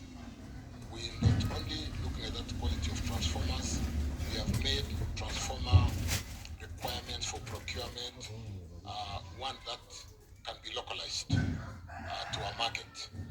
And we've developed standards, worked with the international community to ensure that we are able to manufacture assemble the transformers in Kenya. And in this procurement circle that I mentioned, we are getting adequate transformers to address the challenge of shortage. Chair, we have addressed those quality challenges so that we do not see the challenge of transformers failing. One of the assurances, honorable members, of assuring ourselves on quality is to be able to be given warranty. Warranty is a statement of quality, which basically means, honorable members, if there's a breakdown, you basically replace a transformer at no cost. And we've taken all those precautions to ensure that we protect our investments, we protect our customers, we protect ourselves from downtime, which causes more losses, by ensuring that we do procure quality transformers, but transformers which are backed by warranty, which is, like I said, a statement of quality. And that is to basically say, in the event that we lose a transformer, before the warranty period lapses, we are able to get replacement at no additional cost. So, Chair, we are on top of that, and working together with my team, we will want to assure Kenyans through this House that we will procure quality transformers and pitch for that warranty to confirm quality and the failures that we've seen in the past. Thank you, Chair. Thank you, Honorable Member. From my dashboard, honorable members, I have got a list of 8 members who I believe would want to ask supplementary questions to the CS. But when you look at the number of questions, the second question, question number 20, that is by Senator Tute, it is more or less related but nationwide covered. I therefore direct that we allow the Honorable Senator Tute to ask that question. Thereupon, all supplementary questions by members can be asked for the CS to respond to all of them. Honorable Senator Tute, proceed to ask question number 20. Thank you very much, Honorable Speaker. Honorable Speaker, Question number 020. Question number 1. Which entities were responsible for the disruptions of power supply in most parts of the country on Saturday, 11th November 2023, and the nationwide power blackout that occurred on Friday, 25th August 2023, and could the Cabinet Secretary state any actions taken against those entities? Question number 2, would the Cabinet Secretary provide a comprehensive report on the losses incurred by businesses because of the power disruptions, while clarifying whether the affected businesses will be compensated? Question number 3, what measures has the government put in place to ensure the stability of the national electricity grid to prevent the recurrence of such power disruption? Thank you very much.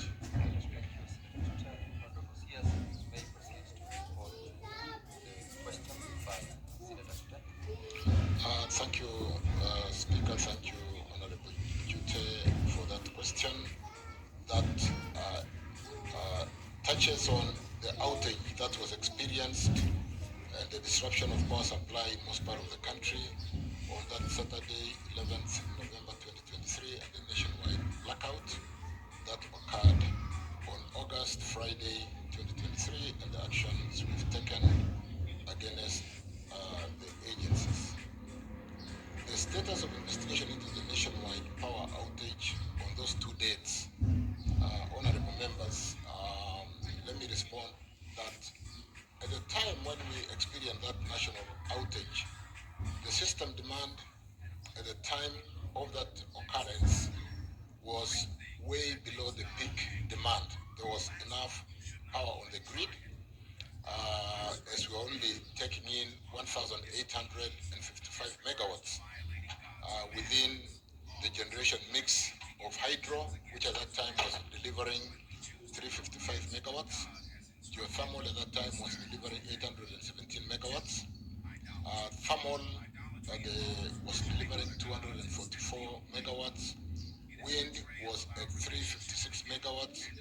And the import from, we didn't have any imports from Uganda, or we were feeding them some 2 megawatts because we do a power exchange with Uganda. And at this particular time, we were pushing some 2 megawatts to Uganda. We were getting 100 megawatts from Ethiopia through the, we call it EEP. The first event that related to the outage was recorded by our system at the National Control Center in Dandora, the SCADA system, at 21 hours, 45 minutes, 09 seconds, 187 milliseconds. I stress that, Chair, because we record events to the milliseconds or any occurrence, because sometimes we want to see the sequence of events, what happened before which event. And that outage was associated with dynamic, what we call dynamic reactive power compensation system at Lake Turkana, wind power in Loyangalani. And the analysis of the event, honorable members, revealed that the compensation unit was responding to a dip. The system seemed to have seen a dip of voltage. Though the dip occurred at almost the same time with a transmission line at Earth River, a 66 kV line at Earth River substation, which was recorded at 21:45:09:277. You will see that the dip, honorable members, occurred about 100 milliseconds later in our Earth River substation. It is, however, unusual for such faults to affect the grid, owing to the fact that the lines are at the downstream. In terms of being the last mile side of consumption. And therefore, we do not expect really that unusual fault to affect the grid, owing to the fact that the line are, like I said, in the downstream of of the grid, and the resultant impact on the transmission grid should be minimal. Examination of the waveforms and the events in the SCADA system shows that Turkana wind project or power project power plant are tripped in 140 milliseconds when the voltage dip was slightly above 80% of the normal 220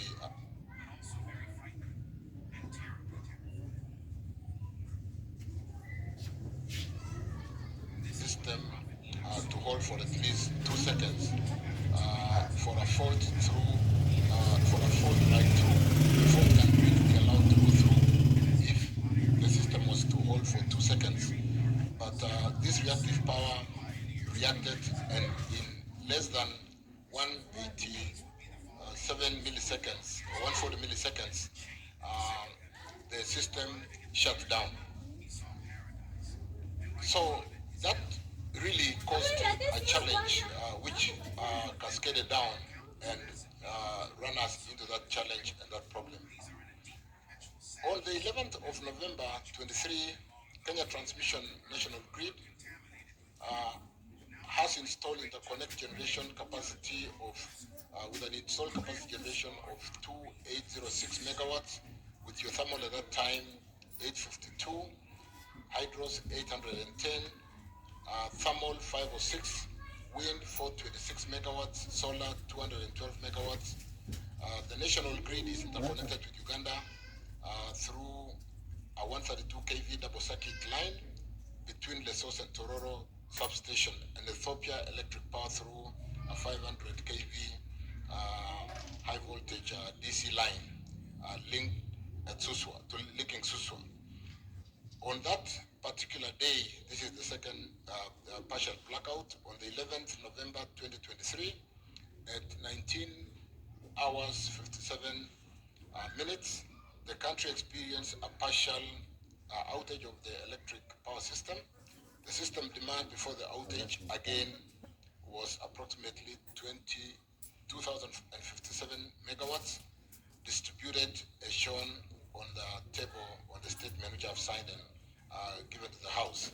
Hydros 553, geothermal 800 megawatts, thermal 234, wind 334, imports 136, totaling 57 megawatts.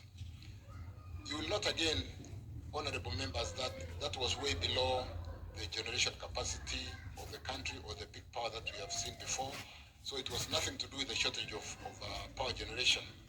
The power supply disturbance was triggered by a trip on an 80 megawatt, 90 megawatt transformers at Olkaria 2 and Olkaria 1 additional units, substations. Olkaria Naivasha 132 line, honorable members, also tripped at the same time. The cause was attributed to a failed chamfer cable at Olkaria 132 kilovolt substation. The substation was commissioned in 1992, and reconstruction work, in addition to upgrading of the generator, is due to commence this year. The loss of the 170 megawatt and Naivasha 132 kilovolts line resulted in increased power flow from Olkaria to Kibos 220 kV line and Suswa, Nairobi North 220 kV line. The shift in the power flows due to that caused an overload in one of the very weak links we have in the west of Kenya, Kisumu Moroni, which is the very reason why we are accelerating the construction of Narok Bomet. So Kisumu Moroni 132 kV line and the 200 megawatt transformers in the Dandora 220 substation. Kisumu Moroni 132 line then tripped on an overload, further overloading the transformers at Dandora, which tripped. With the trip of these critical lines and cascade trip of Juja, Naivasha, Kibos, Kisumu 132 to Moroni, the western part of the country was kind of isolated. It was islanded, and we then saw that partial challenge. This led to several imbalances in the system. When the system tried to balance itself, And in a very short time, that imbalance really, in terms of the cascading of the challenges, caused that challenge of partial outage.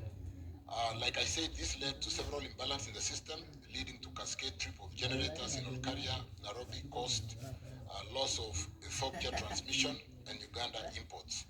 And the loss of generation led to that partial collapse of the system. However, Mount Kenya grid system was islanded with generators at Kamburu, the Cascade, and Gitaru, running and tied to the customers connected to this part of the grid. You will note, members, that because it was a partial outage, we were able to restore within 3.5 hours. And so the restoration activities began at 2011 hours on the same day, and supply to the customers was finally restored fully by 1:39 hours in the morning, with sufficient generation availed. Members, honorable members, joint technical and operational teams in the energy sector have continuously reviewed such major disturbances with resultant improvements, recommendations, some of which have been implemented. These endeavors and efforts have continued to reduce the frequency and severity of system disturbance, especially those that would cascade and lead to nationwide grid collapse despite its vulnerability. System defense mechanisms such as effective under-frequency load shedding are some of the strategies we have employed today, and provision of emergency overload capacity for critical transmission lines have been employed and are working well. And what you will possibly notice for a while, we have not seen some of these systems. What I'm basically saying here, when there is an overload, we'd rather pull down some of the feeders or deload a network and not push power and overload the system. That would cascade and cause nationwide or the kind of partial blackout that we talked about. So what we do, Honorable Speaker, and you'll possibly notice this more in the area of Bomet because of Moroni Chemosit, when there is an overload in that line, because that line is built on a capacity of about 80 megawatts, 89 megawatts, and many times it would be carrying up to 120, 130 megawatts, Moroni Chemosit, down to Sotik, Gigathi, all the way to Awendo. Sometimes we have to deload the line by pulling some of the customers down so that we don't overload the country. And so some of the blackouts that you see sometimes is what we are calling here effective under-frequency load shedding, to manage the capacity of the system so that in a way we are islanding, we are isolating the problem to that small area by bringing it down and therefore sustaining the rest of the country.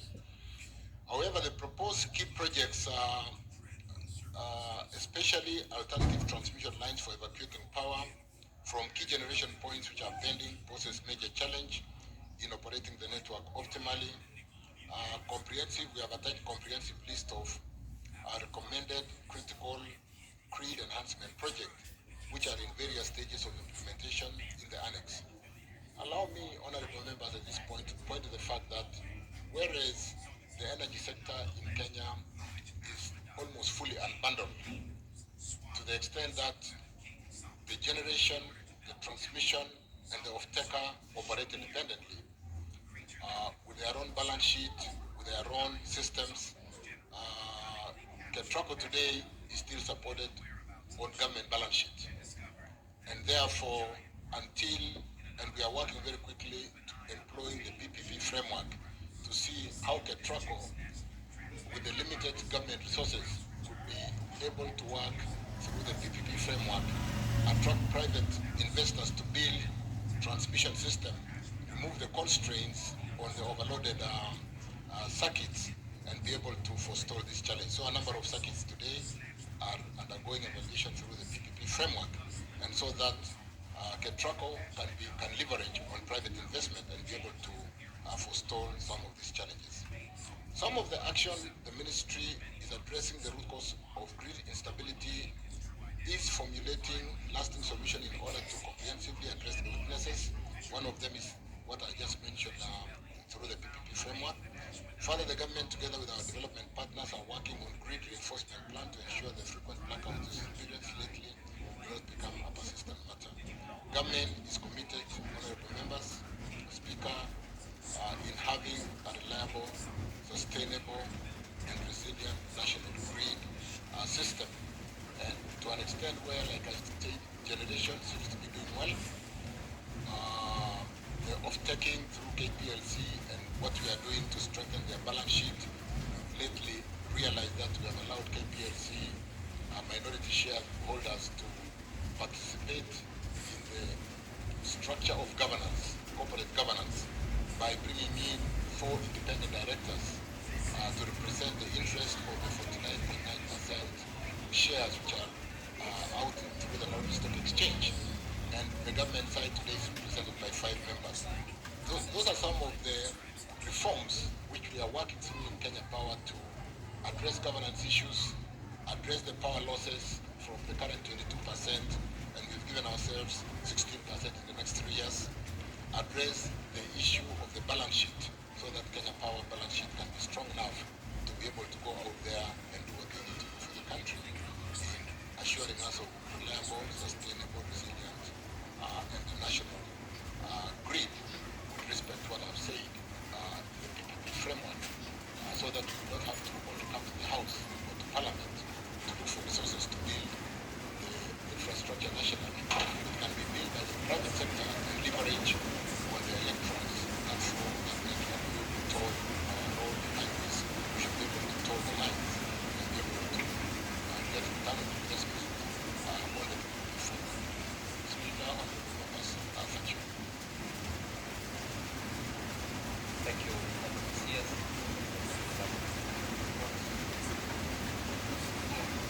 Now,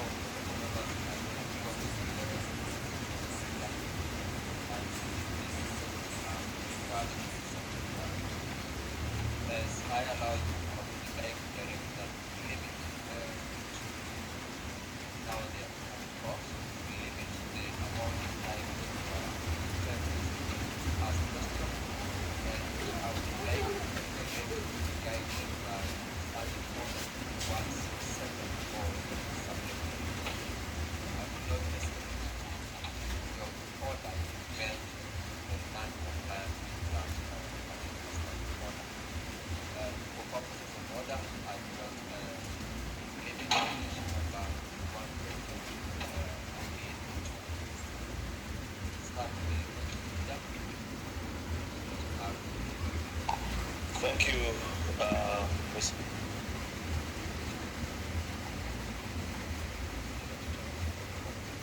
I have Honorable Speaker, I have 2 supplementary questions.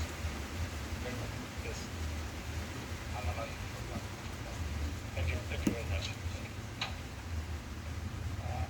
Honorable Speaker, I want to take this opportunity, first of all, thank yes, on behalf of the people of Mali. Honorable Speaker, we visited the CS's office some time back because of the problems we had with electricity in Mali. That problem has been solved through his efforts in the PS. I want to say thank you very much on behalf of our people. Honorable Speaker, the question that I've asked is who foots the bill? Who is going to pay the cost the business people incurred in the damages? That is my question. And also, the other question, Honorable Speaker, is KEMGEM is going to come to Maastricht very soon. And they have already started the public participation process. And the CS is aware that we had an issue with the Turkana wind power, and the issue is still before the court. Can the CS tell us what is he going to do in regards to KEMGEM going to land for supply of electricity? And finally, I want to ask the CS to tell us how far has he gone on the issue of the line from which Turkana wind power going into Maastricht and Isiolo. Thank you very much. the CS proceeds.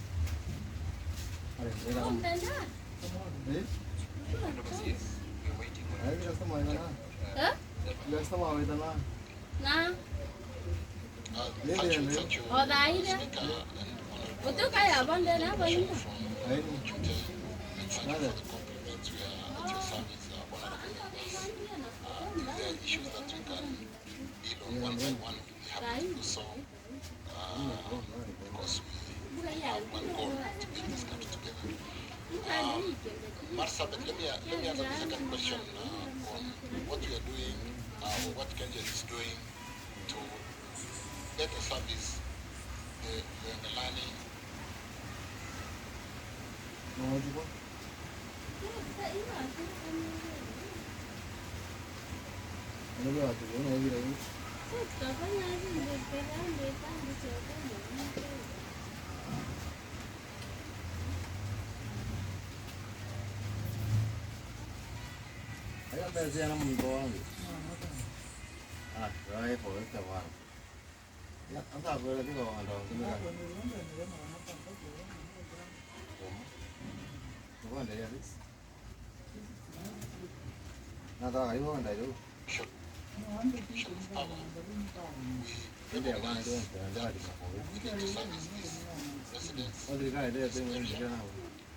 There's a project which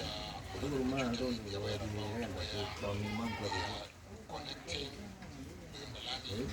We are building a high-voltage line from Yongalani to Marsabit and from Marsabit down to Isiolo.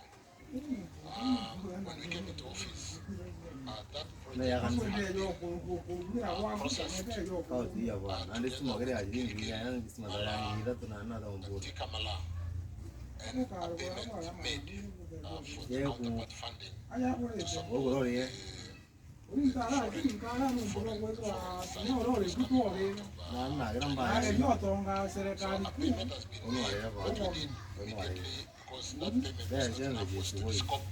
the two projects, the Yongalani, Marsabit, Isiolo, we scoped it from Gilgil, Tikamala, and what that meant is we were able to then take Gilgil, Tikamala onto a PPP framework, the PPP is all about, and it's advancing well. The Yongalani, Marsabit, Isiolo, then we made the payment, which represents 15% of the payment which is required as a counterpart funding, so that we can draw the except funds to be able to build that line. We are further scoping that project to ensure that as we build this line, we are able to step down from 400 to 166. And as we go to Isiolo, we should be able also to step down from the 400 kV through that scoping and ensuring that the service people of Isiolo, Marsabit, as the line comes down. That is an advanced stage. From the beginning, why don't you agree with them? Why don't you agree on it?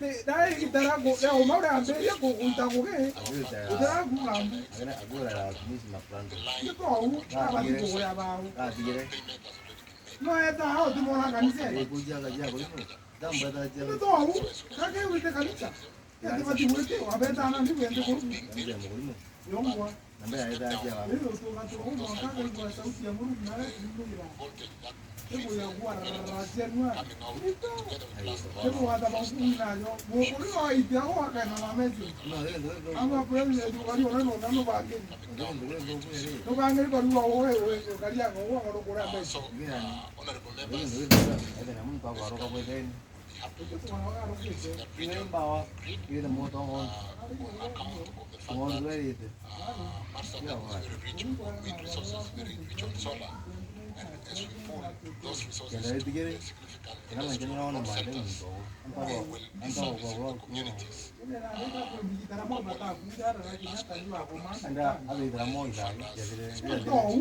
Enda kondo to Ai kache Kenyans ya kuoma. Bazo tu mo ku zai teri tenda. Ko kwera dire. Nani ko mekiri yo mutiburanyire tumbo. Abore ilio ditestritine. Kama atoka machamba na kule mimi. Na ndo tukwana ibulale mimi bula ula na kwanyira na ndio ambirira bonge. Ni nyombe kwa ira Ikache me ya Kenya. Iwe the kacha. Wana nduga kwa watu mbona mimi bado kuna So nyombe kwa kwa kia. Unile unje politics. Ai the politics common sense. Mutano balo de kerao. Mando politics ndio mole mando ambinguni. Politics ina bali common sense. Mole mando ambinguni na de kana politics. Auzo dingi ndo mbinguni ndo mwanza. Ndio watu ongera ongera kwa tu kitazai. Hizi bado ya bado kama Iron. Hawa taala tangoni ndo wanaomba ya wao.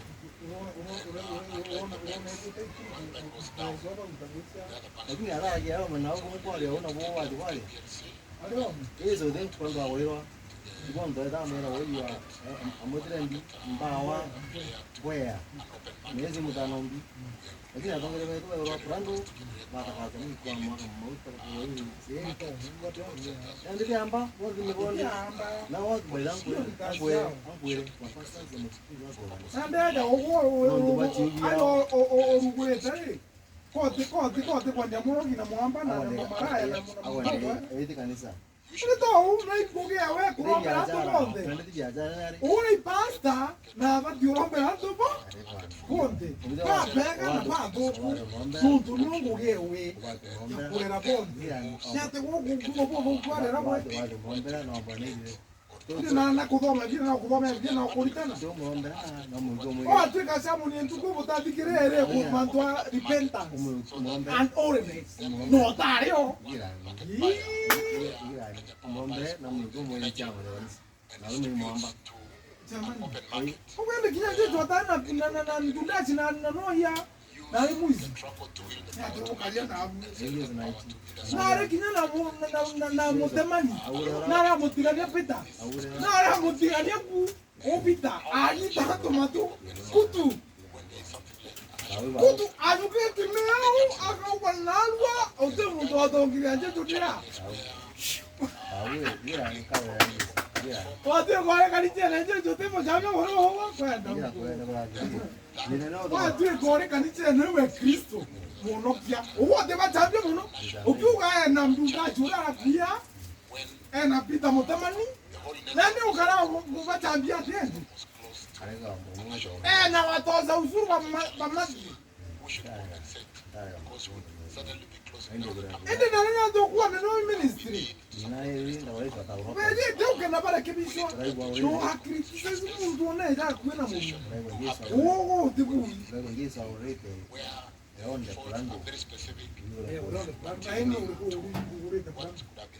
Mapasta wanafanya kazi gani ya kanisa? Wanajua viongozi mkonde hivi mpaka kanisa nembe hivi wazee yake mpaka hiyo pande takaza. Angala ugoana na ndiri ndio mdogo wa mpara na wako ndio kwa ni kwa nani na ndio kama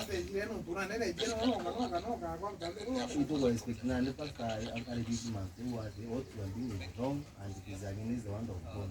Depends igembe jiko ndo nenkera ijiria ngiki kwa wana. Yes. Nani ndio kwa hiyo? Nani jiko nje tena mpaka leo ndio. Asante Mheshimiwa Spika. Swali langu kidogo ya migongwana vya kuno hiyo ndio wanaharaka. Enen njiginyaje mtia command ya kawaida.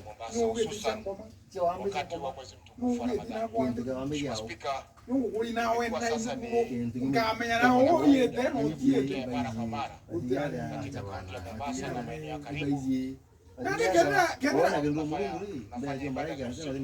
wakati wa mwezi tunajitakaza kwa hika itangua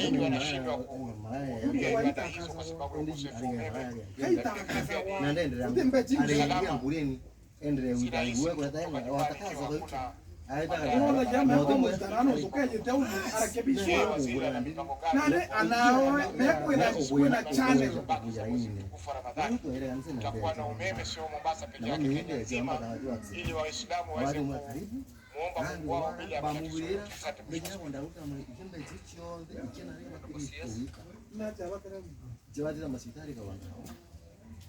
Asante.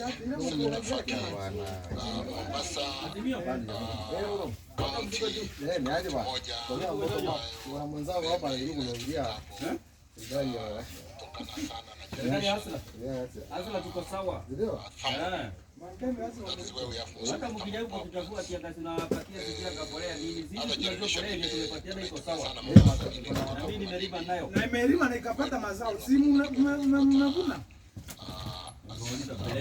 Mahindi ilikuwa wakati wao. Ilikuwa 7,500. Sasa hivi kilipili. Wetu ni chrome kumefanya hivi. Aliwaambia hamtashiba mkiweka nini? Sufuria? Tulikuwa tumewaona. Sufuria kwa kitu. Mimi niko na challenge ya wewe,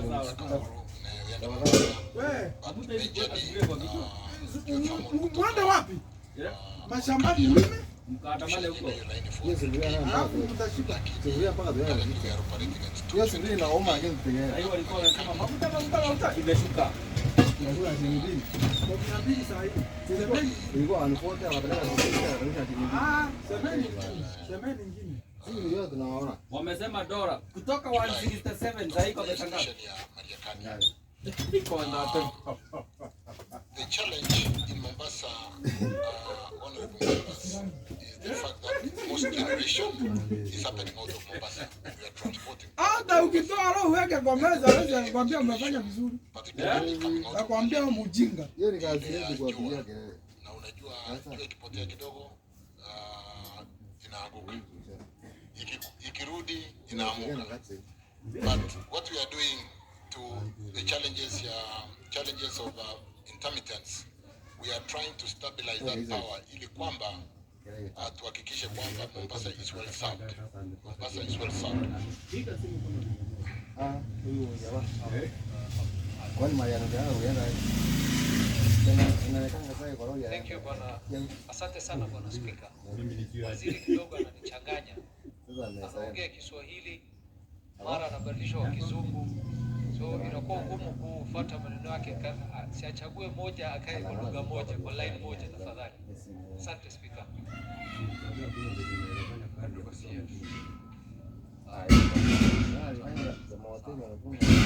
Nitachagua Kiswahili lakini wacha niseme kwanza kwa Kiingereza. So, honorable members, like I said, the challenge in Mombasa is the fact that most of the generation happens out of the region. We transport the power to Mombasa. What happens in Malindi or the generation out of Weru, Malindi, the solar power plant, you know, most of the renewable plants like wind and solar are associated with intermittence. Intermittence is to say when there is wind, and wind is very good at night, you do very good generation. And when there is no wind, you have to have a replacement to take over and supply the energy, similar to solar. And whereas we support Mombasa majorly with diesel generation, we have built a line, 400 kV line, between Olkaria through to Isinya, Mariakani, and that will service Mombasa adequately with almost 100% renewable energy. Mariakani is being commissioned in July, and because I'm here with my team, Honorable Faki, honorable members, we had a challenge during the month of Ramadan. We'll possibly want to do more than what we are doing in Narok Bomet to ensure that there is no overload or constraint in the transmission systems, which occasionally there is, because we are also building a line between Malindi, Weru, Kilifi. The funding is available together with the Narok Bomet from Korea, South Korea, and Africa Development Bank. In fact, we have already gone to tender on the one for Narok Bomet. With that funding, there is so much happening in Mombasa. We recognize Mombasa as an university, not only during such holy months of Ramadan, but as a gateway, water gateway, not only to Kenya, but to the East Africa region. From the earlier meeting where we today gave the National Treasury a check of 5 billion on account of the profits made by Kenya pipeline, we were talking to how do we service the region better using our gateway and play that competitive advantage so that that advantage does not go to our neighbors down Dar es Salaam and so on and so forth.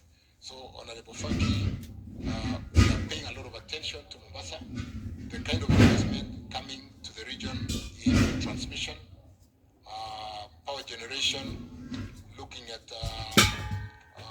Dogokundu, where we are going to take a T-line, which is already funded from JICA to Dogokundu, and the kind of infrastructural support, not just because of Mombasa, but to make Mombasa service the whole of East Coast of Africa, is going to be significant. And so we just beg for your support as we walk the journey together to address these challenges, which may not be quite finished during the month of Ramadan, but I want to really beg on my colleagues to ensure that what we talk about in terms of managing the grid so that we don't have those small outages and the kind of temperatures and the lifestyle and the household needs, air conditioning, and the discomfort of the month of Ramadan is addressed. Thank you.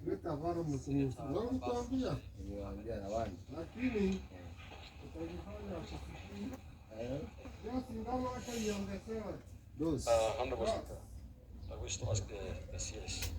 First and foremost, I want to thank the CS for the first time Wajir is actually, for the month of Ramadan, is getting power supply. Thank you for that. Having said that, Honorable CS, the municipality of Wajir Township actually is expanding, and the machines are getting very old. And it's emitting a lot of heavy emissions and fumes of this, that is causing a lot of pollution. So I don't know what measures can be put in place, because that machine now, the station now is actually surrounded by settlements, and the pollution is just too high. I want you to at least do something if it can be done. To Honorable Speaker, Senate, CS, there was a plan for 5 megawatts solar for Wajir. I don't know where that plan has gone. We are looking at waiting for it. I want to know the situation. And what plan do you have for Wajir? Now that I can hear my colleague here is almost getting benefited from the wind power. So I think you should also divert this wind power to Wajir, because it's actually even shorter. They've taken it back to like social and all this version. So what is the plan for Wajir actually? So to have be at the part of the national grid. Otherwise, as it is, the county is growing. We are already experiencing upcoming of contagious.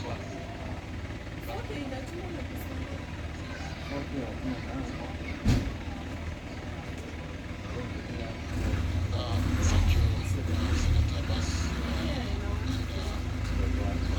As regarding plans we have for Wajir being majorly supported through the COSA or Kenya off-grid solar system, we've got funding from, there is a retiring OECD funding from Poland, which we are pitching for. We signed an MOU for that fund of $200 million to come to Kenya to support the development of areas like Wajir.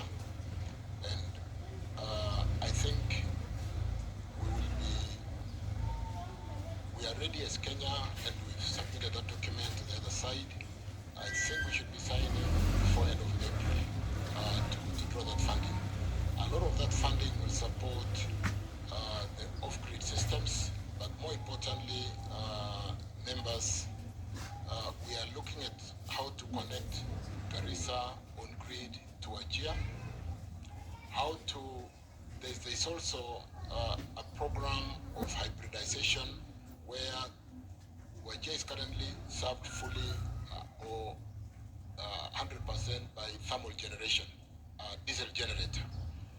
What we are doing is putting in a solar plant which can run during the day, and if there was intermittence, the batteries will be there to support, and the diesel engine can only come on if the solar is challenged when the batteries are not running enough. We did a similar project we are doing similar projects in 7 counties. One which we have commissioned and the president participated in the commission is Wasini in Lunga, where we have the solar plant, and if the solar is not there, the batteries can run for 3 days, and if the batteries went down, only then the diesel engine comes on. So with those kind of solution, we are evaluating even for counties like Turkana, how we can move, whether we should move on grid to Turkana from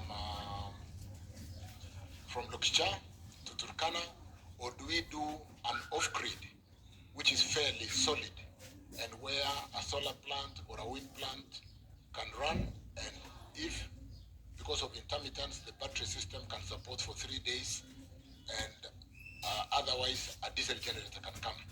This is in line with the Kenya commitment to 2030 100% green energy, and therefore when we talk 2024 to 2030, we need to switch off all those diesel engines. We should be seeing some of the pronouncements are making honorable members coming into fruition in 26, 27, 28. So we'll continue to work together, but this hybrid system, solar system, that should really run all the time, supported by batteries, and we only fall back to diesel, will actually remove some of those intermittents that we even see today. Because with battery being a good form of storage of power, we should be able to. But again, Honorable Chute, Honorable Abbas, the way you have been a few times, we can look at the details of these programs for those off-grid areas and what we are doing together to support our country.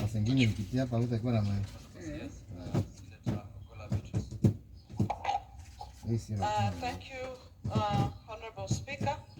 Honorable Speaker, my question is on a statement that I made last year in May to the ministry, but the relevant of the question today on faulty transformers. In my question, Honorable Speaker, I'd ask that the ministry list a number of faulty transformers in Homa Bay County and provide timelines within which the transformers would be replaced. And precisely, Honorable Speaker, the response came in time, the same month from the ministry, which I appreciate so much. And in the response, Honorable Speaker, the CS had given a list of transformers, 83 in 84 in number, that were faulty, and went ahead to give 2 lists. One list has 21 transformers that would be replaced by REREC by the 31st of July 2023, and another list was given of 63 faulty transformers that would be replaced by KPLC by the 31st of July 2023. Now my question to the CS is the CS aware that the commitment that was made by the ministry to my response has not been honored, and I would like to know why and when that will be honored. Thank you, Honorable Speaker.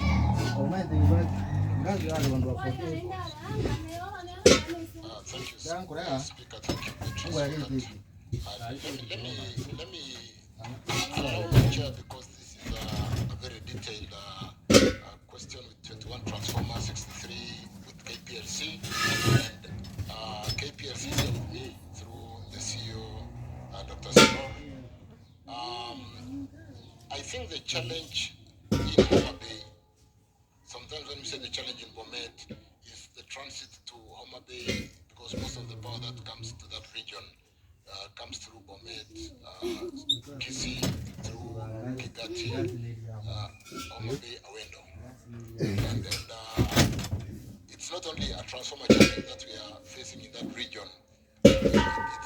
clouded by the transmission constraint. And therefore, with the power outage, the transformer challenge, the load shedding that I talked about earlier on, impacting that area heavily. So, Chair, I want to beg to be allowed with the KPLC CEO who is sitting here.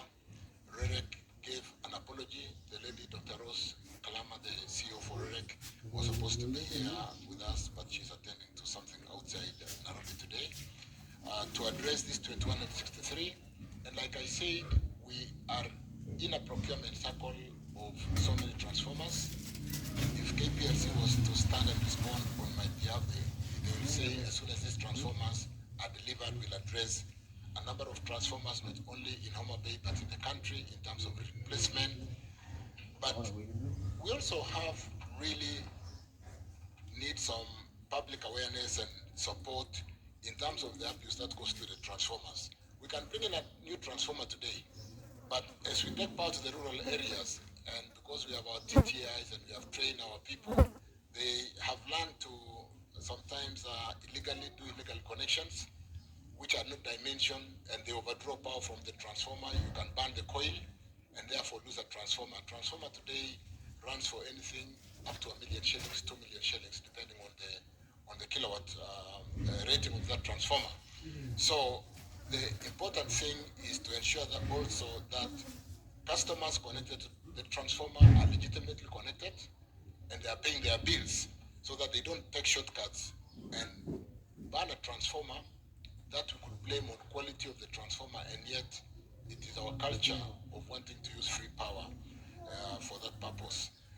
But allow us, Speaker Beatrice, to respond substantively, possibly because a specific question impacting on Homa Bay, to deal with you directly to address what we promised. And like I said, there's a transformer procurement cycle which is just closed. How much can KPLC pick up and correct? I'm sure of the 63, some have been addressed. But any that has not been addressed, not only for Homa Bay, but for the whole country, we allow us to address that, but to respond more specifically to the question of the 21 transformers and REREC and 63 for KPLC. Thank you. Thank you. Yes, Senator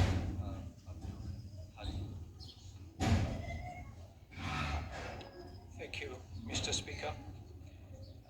Let me first take this opportunity to thank the Minister for appearing today and answering the questions of the members, which in reality are questions from the public. Mr. Speaker, sir, I would ideally be asking the Minister in relation to the frequent power outage in Garissa, but I will not ask him that question because it's already been asked by the Senator from Mombasa and Wajir, and it's been addressed. So I would not want him to repeat. But Mr. Speaker, my question was touching on the issue of transformers. The Waziri has explained to us here that they're expecting, they've made some procurement, and for a long period of time in Kenya, we've been told that the problem with Kenya Power and Lighting is usually transformers. So my question, Bwana Waziri, I just want to inquire on whether or not if we have any local manufacturers for transformers in Kenya, and if we have local manufacturers, is the ministry and Kenya Power and Lighting procuring from the local manufacturers? If we don't have any local manufacturers for transformers, what is the ministry doing to talk to local investors, to give them incentives to set up manufacturing plants for transformers, so that we can stop relying on brokers and agents or foreign transformer manufacturers who bring us substandard products from time to time? Thank you, Mr. Speaker, sir. Thank you, Senator. Honorable CS respond, and naturally in line with the second limb of the question, because you've responded to the aspect of the transformers and the power outages. Thank you again, Speaker. Thank you, Senator Haji. And we'll do our best best during this holy month of Ramadan to sustain those areas because of the kind of lifestyle during the month of Ramadan, to make sure that people are comfortable, the air conditioning in our homes are working, and so on and so forth. And like I said, again, I'm here with the CEO for Kenya Power. We are listening and we will act on that. We have got local transformer manufacturers, and I think today, honorable members, the requirements for importing transformers into the country are so difficult against local manufacturers. In fact, all transformers come out of local manufacturing. I don't know how much local it is in terms of assembly and manufacturing, because transformer would be a coiling. We may not manufacture copper, so the question of how much is raw materials manufactured and how much is assembly. But the point today is all transformers that come into the Kenyan market are locally manufactured, particularly up to a certain kilowatt rating. The big ones that we may not have capacity come from outside, and we are building capacity for the local industry to be able to do that. We've got a very stringent inspection and certification process, and Kenya Power do work with the local manufactured transformer companies to ensure that we support them in this endeavor and therefore localize, create jobs for industry. But the point, Mheshimiwa, is it will be difficult. Of 100 new transformers coming into the Kenyan market, you may not get 5 imported transformers. It is basically locally manufactured. Thank you.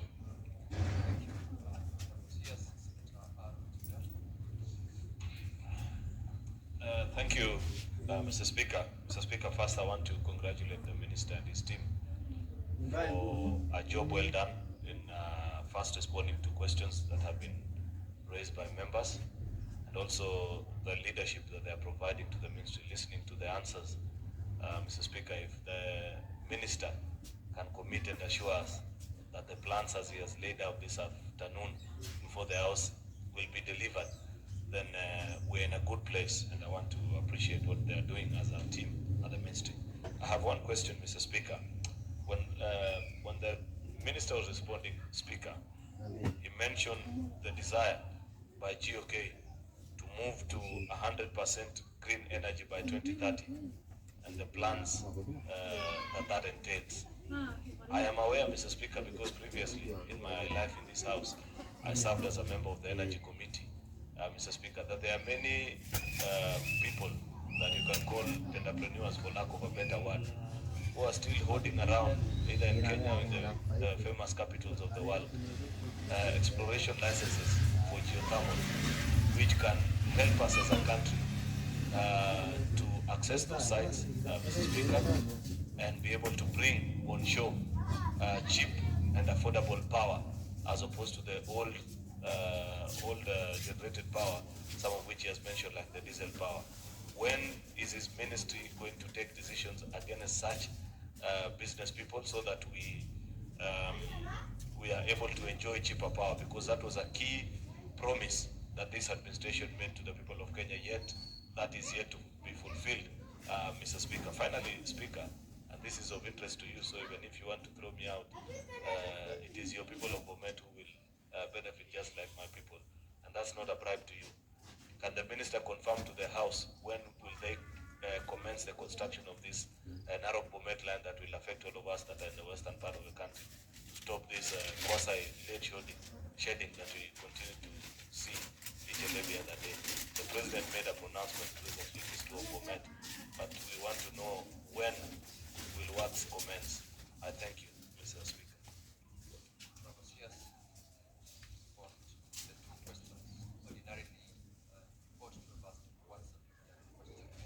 But I exercise the discretion of understanding order number 1. So, Honorable CS proceeds to respond to the questions by the President.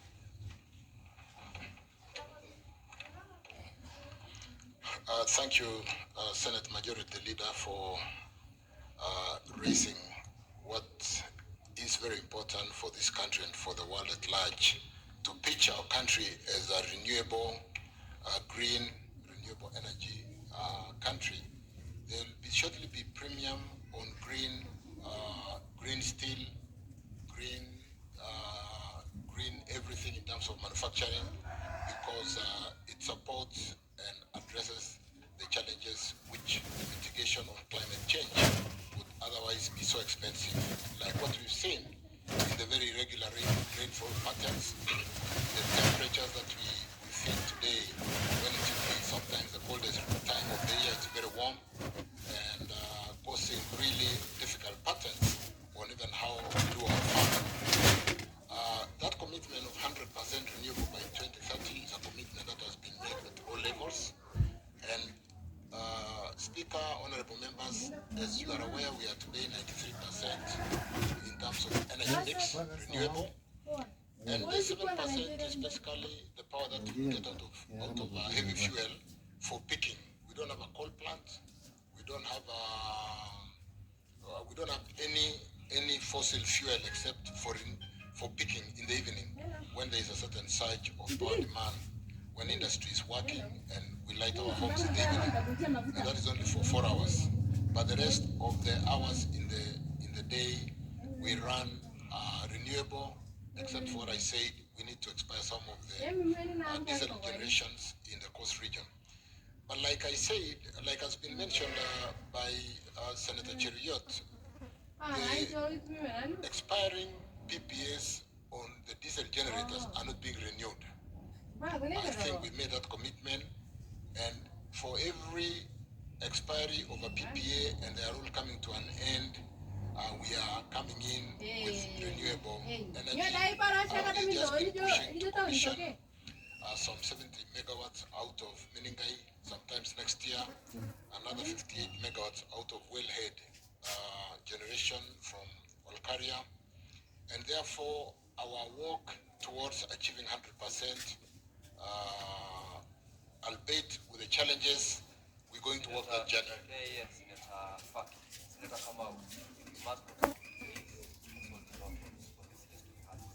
Honorable members, the Kenya Kwanza plan does recognize in one powerful statement that we are going to accelerate the geothermal development in Kenya, which is one of our very, very good baseloads. And what we are doing to that end, today we have very significant programs to generate geothermal power to Suswan. We have about 80 megawatts out of Paka, honorable members. We are going to accelerate building a line from the source to pull out that power and generate out of that area. We are working at Paka to open up that area. We've drilled the first well. It is heating up. So there's so much activity in the geothermal development to basically support us, because geothermal is a very good baseload in terms of generating all the time and availability. We gave concessions, like the Majority Leader did mention, to some of the private developers, and concession comes with work programs. We are reviewing those work programs which have been attached to the concessions which were given to those private sector players, and if they are not meeting the work programs as signed in the concession, we should be able to have those fields, those geothermal fields, revert back to government. But we are working very closely to ensure that we do achieve that target of 100% renewable. As regarding Narok Bomet, I just whispered and confirmed from Dr. Mativo, the CEO for Ketraco, that we have already gone to tender. You may not have seen in the papers, but a limited, number of vendors or restricted tenders of 6 companies were approved, were given advance approval by Africa Development Bank, and the 6 bidders are currently responding to those bids. It's closing in another 2-3 weeks. We will award, and instead of building that line in the traditional 24 months, we're going to build it in 12 months. I'm told we have a commitment to deliver that line by o'clock to make sure that happens. In the meantime, to address that challenge, honorable members, there was a contractor who went bust, who was doing a line from Sondu, Homa Bay, Awendo. We have brought in another contractor who is on site today to basically take power to Awendo through Homa Bay and load the Chemosit route.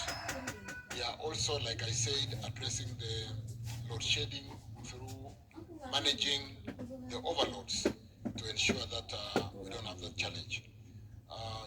Dr. Siror are doing a bay out of Lesos to take power straight to Moroni so that we don't go through Kibos in Kisumu to again deload Kisumu, Moroni.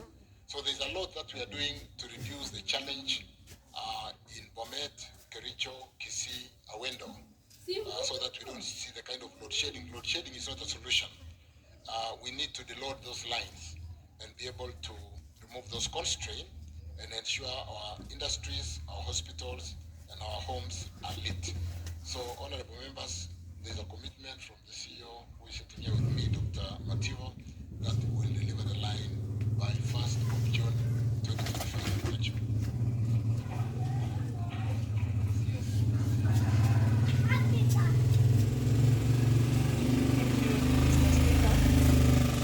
Mr. Speaker, my question to the CS is that there has been a power outage in Lamu for the last 10 months, Mr. Speaker. This is due to the pylon which was attacked, and it is causing a lot of economic losses. Our health facilities are affected, our dialysis machines are damaged, and many other machines. Our fishing industry is very much affected, and our security is also affected. Mr. Speaker, the minister can tell us when will this pylon be repaired? It has taken 10 months. When will it be repaired? Because we have been suffering, we have written to the directors, we have done a lot, but nothing has been done so far. So maybe today the Waziri can give us the answer. Thank you, Mr. Speaker.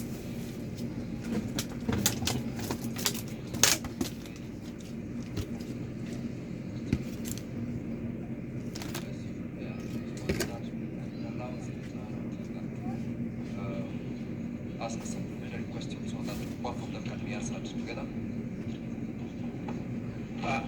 Thank you very much, Mr. Speaker, sir, for giving me this opportunity. Let me also kick it off by thanking the CS for ably leading, taking leadership in making very hard decisions, especially to bring innovative solutions to the powerful problem that has been a challenge in Kenya. Mr. Speaker, having noted that yesterday I was with the head of the state, his president, and His Excellency the President, and we noted that the Polytechnic students are very good, especially in the modern technology. One of the students also did a very nice presentation of vandalism protection mechanism, digital one for the transformers. But having said that, I want to know from the CS, now that we're moving into more demand of electricity, and we know that we have to move to smart meters, is there any intention from the government to ensure that we get local partners, especially learning institutions of higher learning, to train assemblers, manufacturers of these small components that can be made in Kenya so that we save on foreign exchange, and most importantly also transfer the technology and also ensure that they can be locally available. Lastly, Mr. Speaker, sir, let me commend the fact that renewable energy in Kenya is very, very important. But as the majority leader has asked, is the CS aware that there are people who are supposed to be joining grid in 2026 and they have not done anything, and therefore we run a risk of having demand but not a source? Thank you, Mr. Speaker.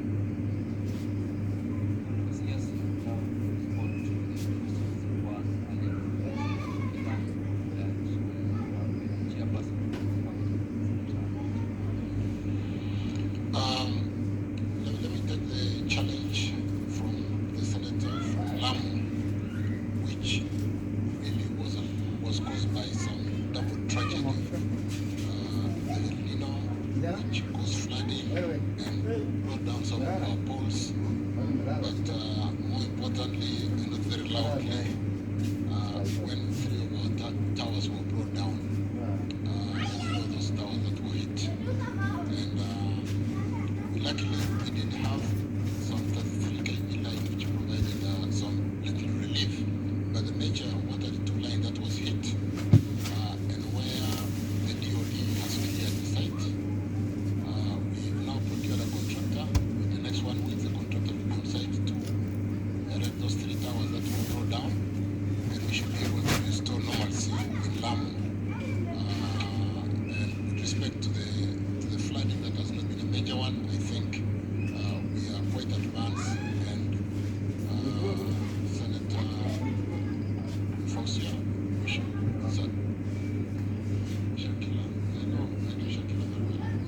we've come a long way. So we will be able to address that. We'll be able to address that in a short while. In another 1 week, since the site has been clear, we'll be able to bring those 3 towers up and restore normalcy in Lamu. Thank you, Senator Matinga. With respect to what we've done as a government in bringing up our TVET, addressing the challenge of our youth to be able to employ our youth from our polytechnics. This is a question which goes along with the transformer. We are assembling transformers or manufacturing transformers. I want to assure you also that the few meters that still come to Kenya, unassembled or not being reworked in Kenya, are not because we don't have a policy. The policy today, if you go to a number of warehouses in the national area, they are not our warehouses.